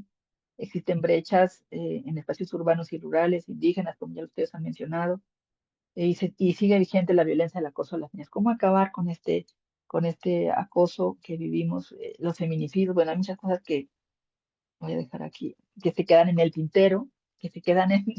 Hay muchas deudas, ¿no? Muchas deudas con las mujeres. Bueno, eh, no sé cómo ven esta ruta, cómo la podemos poner en práctica en nuestros territorios. Ok, a ver, ¿alguien quiere levantar la mano? Nelsie, Jenny, Nelsie. Bueno, no me toca a mí hablar en realidad en estos espacios, eh, pero me gustaría como, no sé si son reflexiones, comentarios, preguntas, no sé qué es, eh, pero poner en la mesa, por un lado, como, por un lado, el concepto de imbricaciones, que es un concepto que, digamos, que va ganando territorio en los pensamientos feministas, que se puede extender, como se ha extendido el de interseccionalidad, a tantos otros campos, Ujú. y que a mí me parece bien sugerente cada vez que trato de entenderlo mejor. Debo decir que todavía estoy tratando de entenderlo. Em, pero me parece bien interesante porque eh, cuando se propone el concepto de imbricaciones como un concepto que supera el de interseccionalidad, Ujú. se lo dice en el sentido de que cuando tú hablas de intersectar, el intersectar es como este movimiento, ¿no? Tac, Ujú, sí, sí. Ujú. luego tac, intersectas, vas como encontrando puntos de encuentro, algo así, Ujú. entre raza, género, edad, etcétera, etcétera. Y el de imbricaciones, en cambio, te dice, no, no es que se encuentran en ciertos puntos, no, es que están Interesante. absolutamente Ujú. tejidos, tejidos, y se potencian para profundizar desigualdades. Tita Torres lo dice como de manera geométrica, es como se Ujú. recontrapotencian y actúan Ujú. permanentemente todo el tiempo juntos. Entonces, me parece que es muy sugerente. Claro que nos complejiza la vida, pero la vida es compleja en sí misma. Así que, ¿qué vamos a hacer? Es que es importante porque a realidades complejas hay que pensarle soluciones complejas. Y para pensar soluciones complejas, nuestros estados tienen problemas. Porque en general la lógica de nuestros estados no es compleja, es una lógica bastante fragmentada, ni siquiera es interseccional, ni siquiera es interseccional, ni intersectorial, ni nada de esas cosas. Lamentablemente hay casos excepcionales en relación con algunas políticas públicas, pero son bien excepcionales. Entonces, digamos que bueno, esta es una reflexión.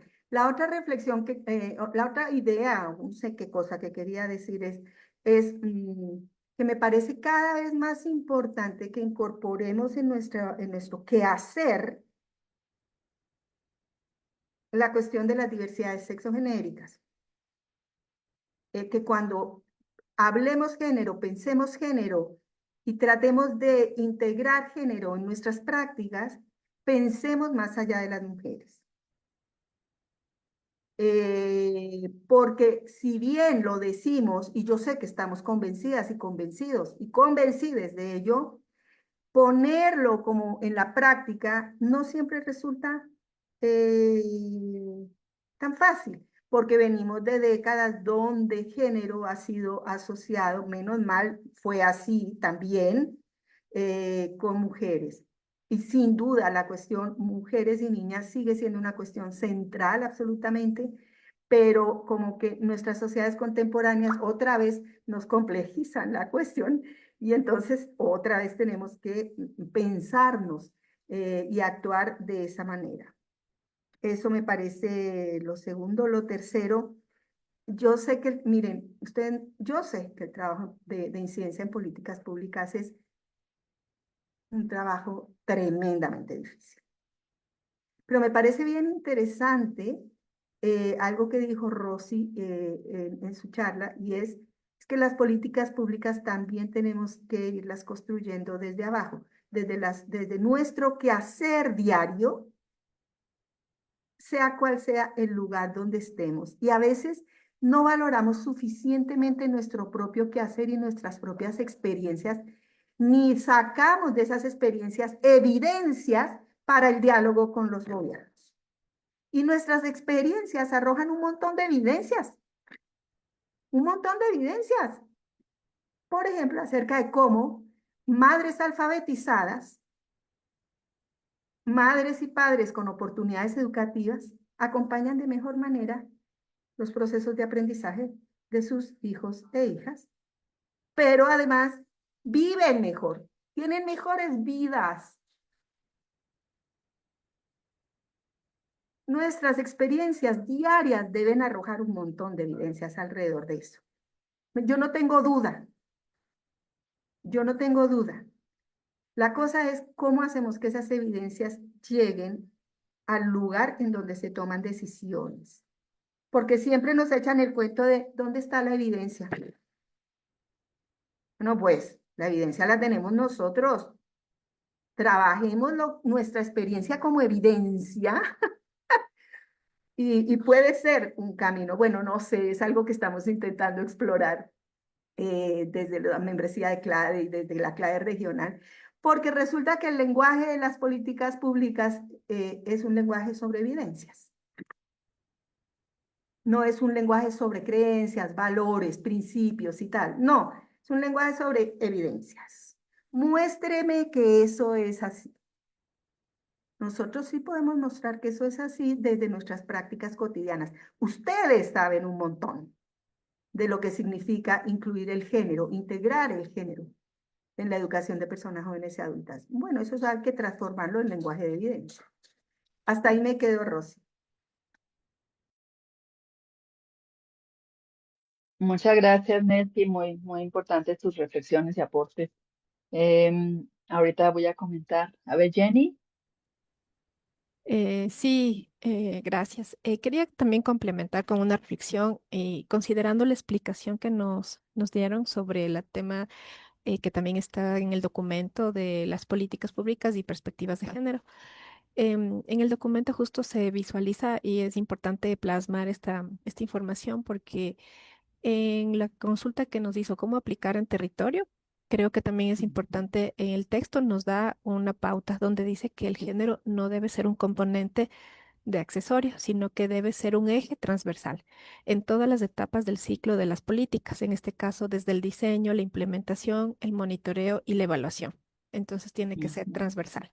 Y por otra parte también que fue muy importante también considerar el concepto de género desde una perspectiva de crítica y transformadora. Entonces, eso es justamente lo que cada país nos hace falta tener una transformación en base a esa lectura que nos compartió. Y también tomé el caso justo que mencionaba de Santa Fe, donde se promovió la institucionalización y la territorialización de las políticas de igualdad. Y justamente ahí habla sobre la ley Micaela en Argentina como mecanismo de formación obligatoria para todos los funcionarios públicos. En mi caso, también trabajo en el Ministerio de Educación, es una entidad pública, y este ejemplo de esta ley de Micaela en Argentina es un modelo que se podría aplicar también. Entonces, esto suma, ¿no? Entonces suma en cuanto a la aplicación de cambiar ese paradigma de no aportar más bien, sino tener una perspectiva de género y reducir la desigualdad. Muchas gracias. Ujú. Muchas gracias, Jenny. Madeline, tu micro. Bueno, muy buenos días para todos y la verdad que ha sido, bueno, todos los encuentros han sido interesantes, pero este tiene algo que como que a uno le enamora, ¿no? Y yo escuchaba lo que planteaba Nelcy y estoy totalmente de acuerdo, es decir, cómo uno va tejiendo un camino que realmente vaya dando las rutas a seguir para promover esa transformación de las políticas actuales. Y lo pienso desde el rol que tienen las universidades. Y cuando lo veo desde el rol que tienen las universidades, hay algo interesante de lo que planteaba y está direccionado al reconocimiento de las experiencias positivas que hay en territorio que a veces en las propias universidades, en la formación en el caso mío, por ejemplo, que es solamente una universidad de formación de maestros y no se reconocen muchas experiencias positivas que hay en territorio.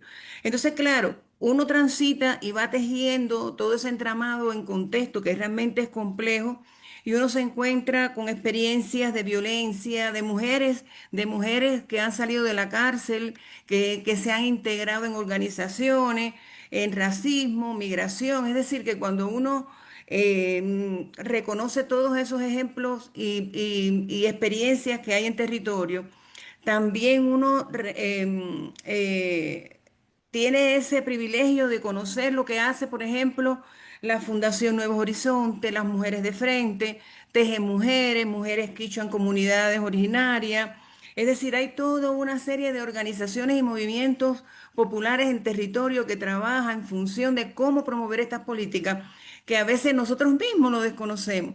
Entonces, claro, para nosotros desde la universidad, con el proyecto que desarrollamos, en territorio, el hecho de ir reconociendo y dando visibilidad a los resultados que estas organizaciones tienen, pues ha sido para nosotros importante en todo este movimiento que tenemos para poder presentarle al Ministerio de Educación todas estas transformaciones en las políticas, ¿no?, educativas.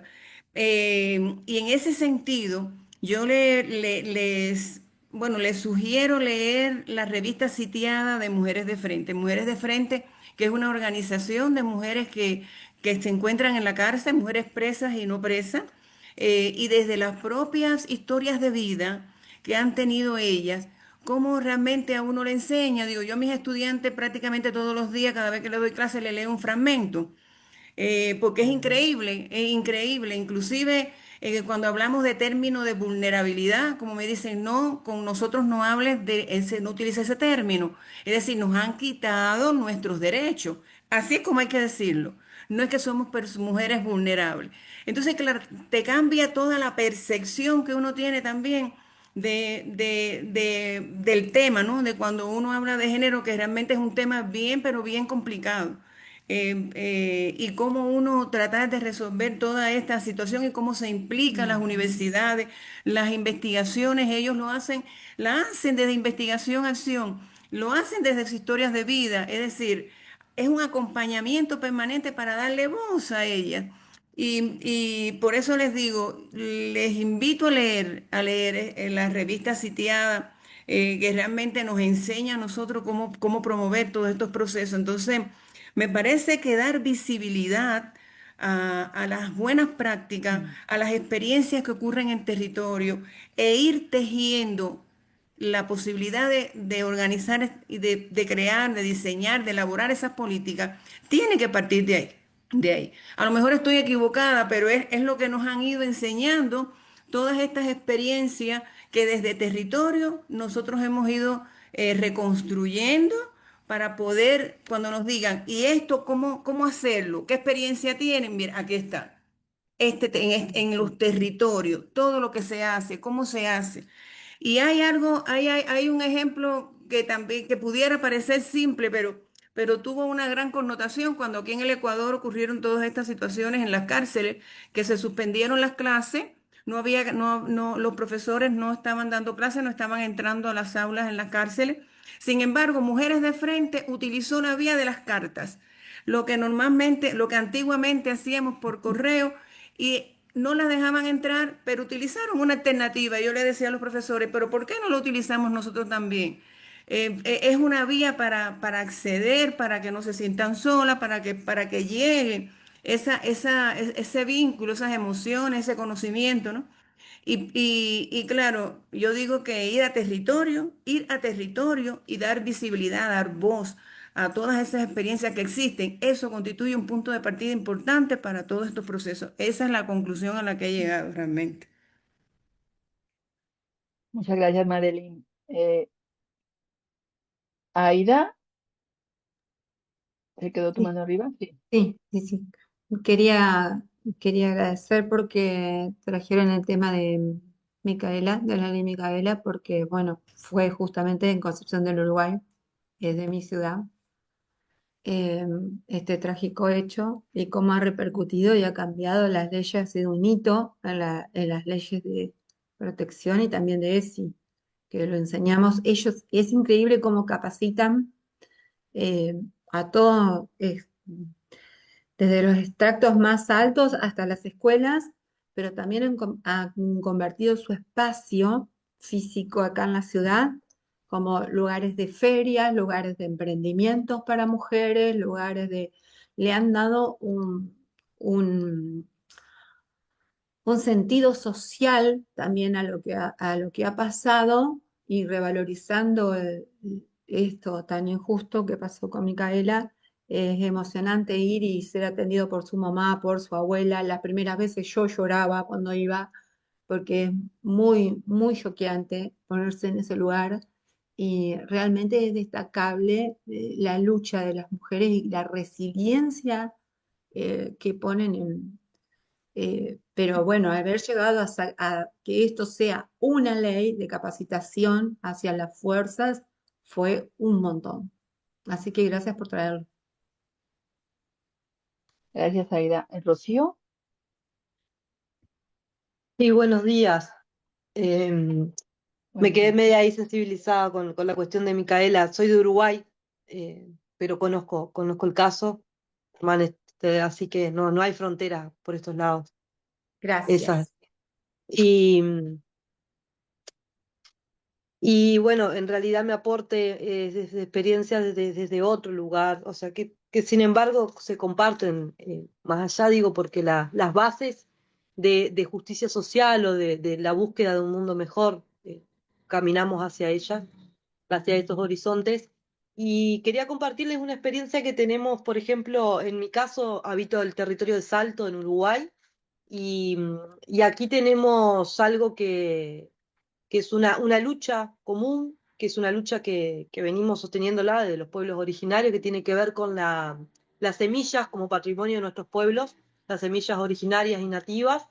Entonces pertenecemos en Salto, hemos logrado reconstruir, como dijo Madeline, en un momento también, reconstruir, que creo que eso hacemos desde varias áreas, ¿no? Ir reconstruyendo cuestiones que nos han colonizado y, y lo que hemos generado territorialmente con las comunidades, en este caso son barrios que tenemos, son huertas comunitarias y tenemos un vínculo con organizaciones que son huertas comunitarias y huertas además institucionales.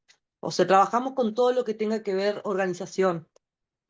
Caminamos de ese lugar, desde el diálogo, desde la mediación, y tenemos un proyecto particularmente desde el sector de género que es se llama Mujeres Agroecológicas del Litoral, que Qué desde el Uruguay lindo. somos quienes estamos en la parte del litoral y recorremos los territorios y lo que buscamos es intercambiar semillas o compartir las semillas que no son modificadas genéticamente, que sabemos todo el extractivismo y lo que viene constituyendo esto, ¿no? Ujú. A nuestros cuerpos y también tener la importancia del alimento y de la tierra, del derecho a la tierra. Entonces venimos como en un tejido bastante interesante hace unos años, además Salto tiene la particularidad que a veces como cuesta mucho integrarse o participar. La participación creo que es algo que cuesta, pero Salto tiene como la particularidad que hay como una forma media reacia ahí de conectarse. Lo que sí buscamos es mejorar los territorios y en los territorios que aparecen huertas comunitarias, tenemos huertas familiares también, estamos dentro de huertas familiares. Hay colectivos que hay aquí en Uruguay que son colectivos que ya tienen varias hectáreas, que conviven y habitan e intercambiamos de forma, es decir, por ejemplo, en una casa que su construcción ya es de bioconstrucción, o sea, con lo que los bienes comunes que tienen allí, una casa, por ejemplo, de una familia tiene 5 canteros que sí o sí deben trabajarlos y después aquello es como una forma que hay de organizarse, ¿no? y después ya hay como más hectáreas con más canteros donde se trabaja más en la comuna mismo. Eso pasa en Paysandú, pasa en Maldonado, en Salto, ahora también hay un espacio que se llama Ñandé, que también está haciendo un espacio comunitario donde las mujeres son las que están al frente, hay un espacio que es de mujeres al frente, que quienes están ahí como en la parte más de, que fueron como las ideólogas, digamos, para hacerlo en territorio.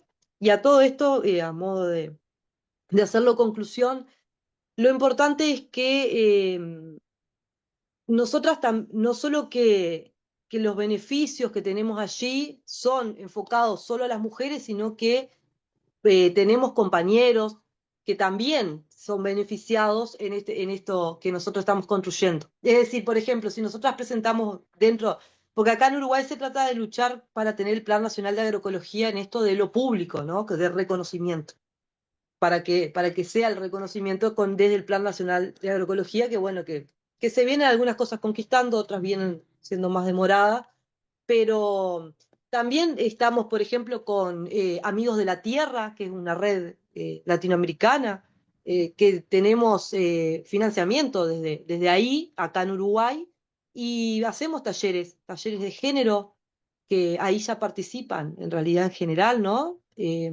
Hay nada más disidente que la propia naturaleza. Entonces, desde allí también trabajamos. Y lo importante es como que esto del territorio, que es propio de la educación popular, que lo decíamos, que en donde se está, ¿no? Es donde se va construyendo y bueno, pensando qué necesidades y en esas necesidades, no solo que la distribución que logramos conquistar o compartir con otras organizaciones, financieramente en este caso, ¿no? No es que la repartimos solo en las mujeres agroecológicas del litoral, sino que eso ya es una expansión comunitaria. O sea, quien necesite ese trabajo.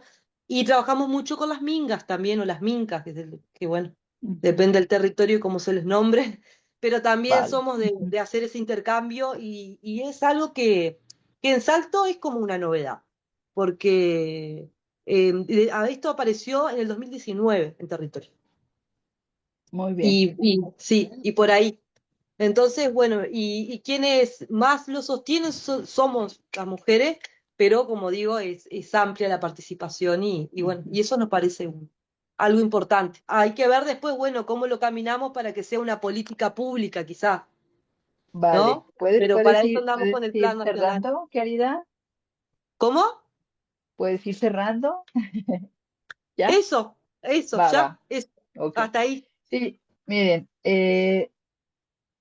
si nos queda un último comentario por aquí, bueno, hay más seguramente, pero vamos a darle la palabra a Mayra y luego haremos, No, porque ya casi se nos va acabando. Mayra, o Perdón, hay muchas gracias. Cristina. Bueno, particularmente abordando con todo esto de la EPJA, algo que yo he estado trabajando desde la primera tarea es explicar explicar este punto de la bueno, trabajar raza, género y etnicidad, ¿no? Ujú.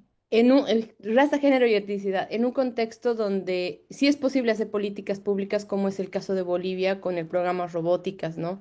Es el primer programa que empieza a trabajar el tema de la diferencia de las brechas de género, pero ya bajándolo a política pública.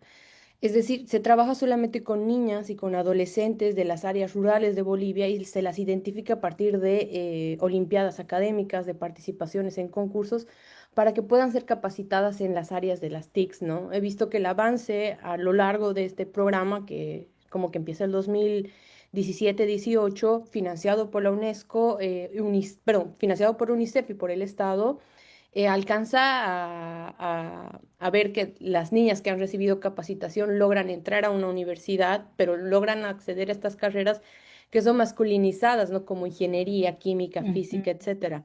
Entonces, el avance es de que no solamente las niñas acaban las universidades en estas carreras, sino también se empieza a deconstruir este concepto de qué carreras son feminizadas para las mujeres y cuáles no deberían ingresar ni por las dudas, ¿no? Y también empieza a tener este parámetro también de las habilidades diferentes, ¿no? Una de las niñas que más resaltó y que llamaba la atención en todo este programa era una niña con autismo que había llegado a representar a Bolivia y ganar ganar como 3 medallas de oro en Olimpiadas de Química, ¿no? Entonces, Creo que Ujú. también, estando en este espacio, sería interesante intercambiar esos puntos de vista, ¿no? ¿Cuáles son las políticas públicas que han servido hasta el día de hoy? Esta es la política pública para mujeres, para niñas y para adolescentes más exitoso que ha tenido Bolivia y que se sigue replicando. Hasta el día de hoy, UNICEF es el patrocinador en cuanto a insumos, ¿no? Y el programa se está extendiendo más hasta el punto de trabajar ahora sí con hombres, ¿no? Porque el programa solo era para mujeres. Bueno, eso nomás quería comentarles. Vale, Mayra, muchas gracias. Bueno, sin duda hay mucho que hacer, hay muchas deudas. Por aquí compartían algo de, ya casi se nos acaba el tiempo, sobre la deuda que tenemos también con las comunidades LGBTIQ, TTIQ, más plus y todo, porque sin duda si hay financiamiento, como ya vimos, acortado para la EPJA, para las comunidades LGBTIQ más, está más reducido. Eh, Tatiana, un minuto para poder yo luego cerrar y darle un espacio. Dale. Muchas gracias, Rosa. Coincido con las compañeras con que esta presentación ha sido pues fenomenal. También me ha tocado mucho. Gracias. También a las compañeras que han compartido su experiencia. El comentario que quería hacer pues iba en relación a la interseccionalidad y esta discusión sobre la imbricación, o cómo entenderlo para pensar las políticas públicas específicas para la educación de mujeres.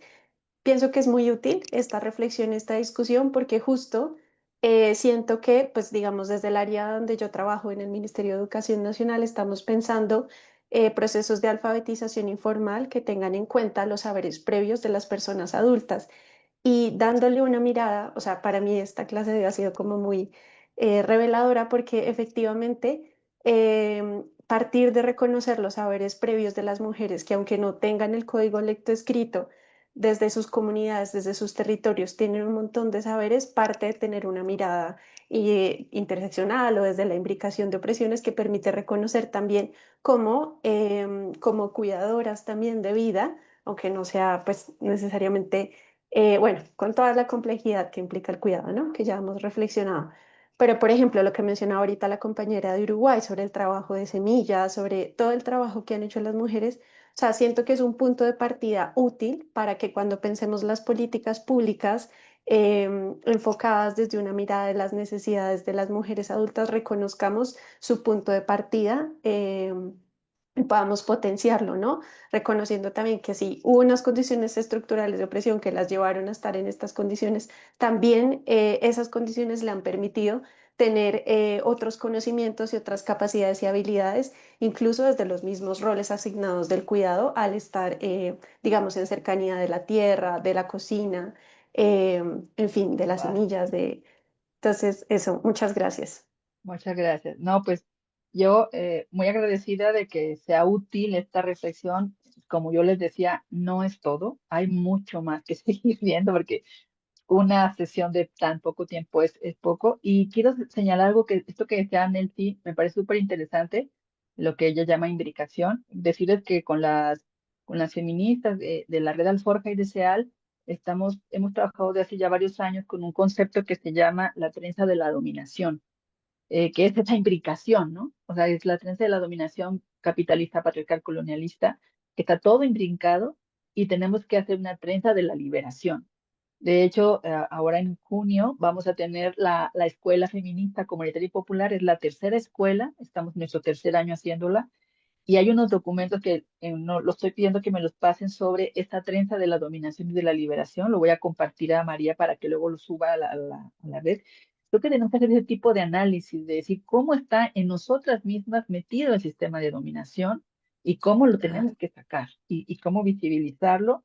Me parece genial lo que hacen sobre cómo recuperar los saberes de los propios mujeres, jóvenes, niños. O sea, todos tenemos un saber. El hecho de que no haya ido a la escuela aquí sí que no lo tenga. Eso es muy importante. Creo que también una cosa es que me parece clave tenerla presente, es que muchas de las leyes que se han creado en nuestros países y territorios son productos de movilizaciones de las bases y que a veces cuando se deciden cosas desde arriba, desde estas políticas, pues muchas veces no llegan a la gente porque a veces tampoco se toman en cuenta estas bases. Pero sin duda, yo por ahí puse algunos ejemplos en la plataforma, compartí leyes que se han hecho a partir de casos de mujeres como esta ley Micaela, de mujeres que han sido violentadas y que han luchado, que luchado por por ejemplo, contra la violencia en redes, la violencia sexual en redes, el mandar una foto tuya no dando permiso está penalizado en México. En fin, hay muchas series de leyes que se han creado. Yo les recomiendo, si pueden, buscar la película, que es muy fuerte, que se llama Las tres muertes de Marisela, quizá ya la vieron, que habla sobre el sistema de justicia en México. De hecho, vamos a tener elecciones el próximo domingo, las primeras elecciones en 200 años para elegir a nuestros jueces, magistrados y ministras. Es una cosa terrible, es una cosa que se está dando y que una campaña feroz para que eso no suceda. En fin, hay mucho que hacer, hay mucho que trabajar, hay mucho que desmontar. También hay que buscar la justicia, hay que hacer diferentes estrategias alternativas de los territorios, eso de los mercados agroecológicos que nos proliferen la vida y no que la dominen o la aniquilen, ¿no? Porque generalmente eso pasa en nuestros territorios. Entonces, pues, tenemos que luchar contra todas las formas de opresión. Y ya en mi último minuto que me queda, porque le voy a dejar 5 minutos a las compañeras coordinadoras, las preguntas para la tarea. Yo aquí planteé algunas preguntas, ustedes ahorita al final han dicho otras preguntas que igual son preguntas no para que las contestemos tal cual, sino que nos ayuden a pensar y a eso traerlo acá, ¿no? Las voy a poner aquí en el chat porque decía la compañera, ¿cuáles son las políticas públicas se han hecho hasta hoy y cómo benefician a las mujeres? Bueno, lo planteaba una de las compañeras. Pero yo planteo en las preguntas como tarea o como reflexión, pues cuáles son esas discriminaciones que viven las mujeres indígenas, campesinas, afro, podríamos agregarle diversas, mestizas en nuestros territorios, o sea, que identificamos que viven, que a veces no nos damos cuenta. ¿Cuáles son las estrategias que se podrían impulsar desde el lugar que ocupo o que se impulsan? O sea, estoy referido a estas políticas, ¿no? A estas políticas que existen, y cómo contribuye la EBJA a enfrentar dichas discriminaciones o cómo podría contribuir la EBJA a combatir esta supresión. Bueno, con eso termino mi presentación y les cedo la palabra a Nelcy y a María. Muchas gracias. Muchas gracias, Rosy. Creo que hemos cerrado con broche de oro nuestro primer bloque del diplomado. Aquí vamos con la vara alta para el segundo y tercer bloque. Así que esperamos sostenerla muy bien y con mucho gozo y con mucho disfrute. Yo tengo que decirles que esto que acabo de decir, que acabamos nuestro primer bloque y que arrancamos con el segundo el próximo martes. Las personas que nos van a acompañar igualmente, como han sido las 4 primeras, gente con mucha experiencia, mucha trayectoria, mucha militancia, mucha convicción y también experiencia en el sector público. Así que eso está bueno para todos y para todas.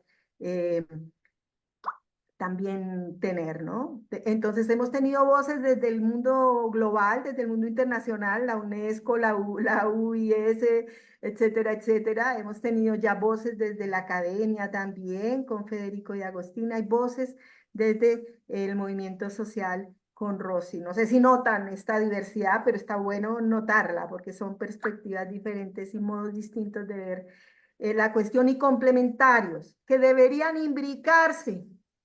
Dicho sea de paso, en lugar de andar cada quien por su costado, pero es que no siempre es fácil, no nos la ponen tan fácil, entonces, bueno, en fin, ahí vamos. Lo segundo que obviamente esperamos que hagan las tareas, la última que ha dejado Rosy, pero también quienes tienen pendientes otras tareas, que por favor las completen. Por favor, por favor, por favor. Y 3, que si tienen preguntas, comentarios, dudas existenciales o de cualquier tipo, con sus tutoras. Si son tan gentiles, ellas encantadas de recibirlas. Muchas gracias a Rosy y a Patricia, por supuesto, por el trabajo que están haciendo. Y finalmente, paso la voz a María, que tiene algunos otros anuncios parroquiales. Ahí va. Muchas gracias, muy felices ya aprovechando estos 2 minutitos. Decirles que la tarea va a cambiar a partir de esta sesión. No va a ser subir un archivo, sino que va a ser directamente copiar el texto dentro del aula virtual. porque parece que nos está costando sintetizar las palabras que tenemos en las indicaciones. Entonces también recuerden que somos un grupo grande, entonces por eso hemos colocado que copien su reflexión, ahora sí, de 250 palabras y puedan copiarla directamente en el texto y así nos ajustamos a las indicaciones y al tiempo de nuestras queridas tutoras. Y además, una cuñita, quería compartir con ustedes que en nuestra aula virtual, en la segunda pestañita, les estoy compartiendo mi pantalla, espero que la puedan ver. Hay, la primera es del acceso de lo general, la de presentaciones. Es aquí donde muchas personas ya han ido colocando sus datos, sus contactos, todas las experiencias que ustedes tienen en sus países, que han dicho, algunos enlaces que quieran conectarse desde los países, les invitamos a que actualicen este espacio y así también vamos generando este trenzado que tan bellamente nos ha provocado nuestra Rosy en esta sesión. Entonces, les invitamos a seguirnos trenzando y creo que ya despedimos la sesión de hoy y nos vemos el martes que viene con el módulo número 2. Chau, Así chau. es. Un abrazo para cada quien. Muchas gracias. Cuídense. Gracias. Un abrazo, Muchas que gracias, estén Rosy. muy bien. Saludos, Caer, Resilien. Caer, Cuídense. Caer, Caer. Gracias.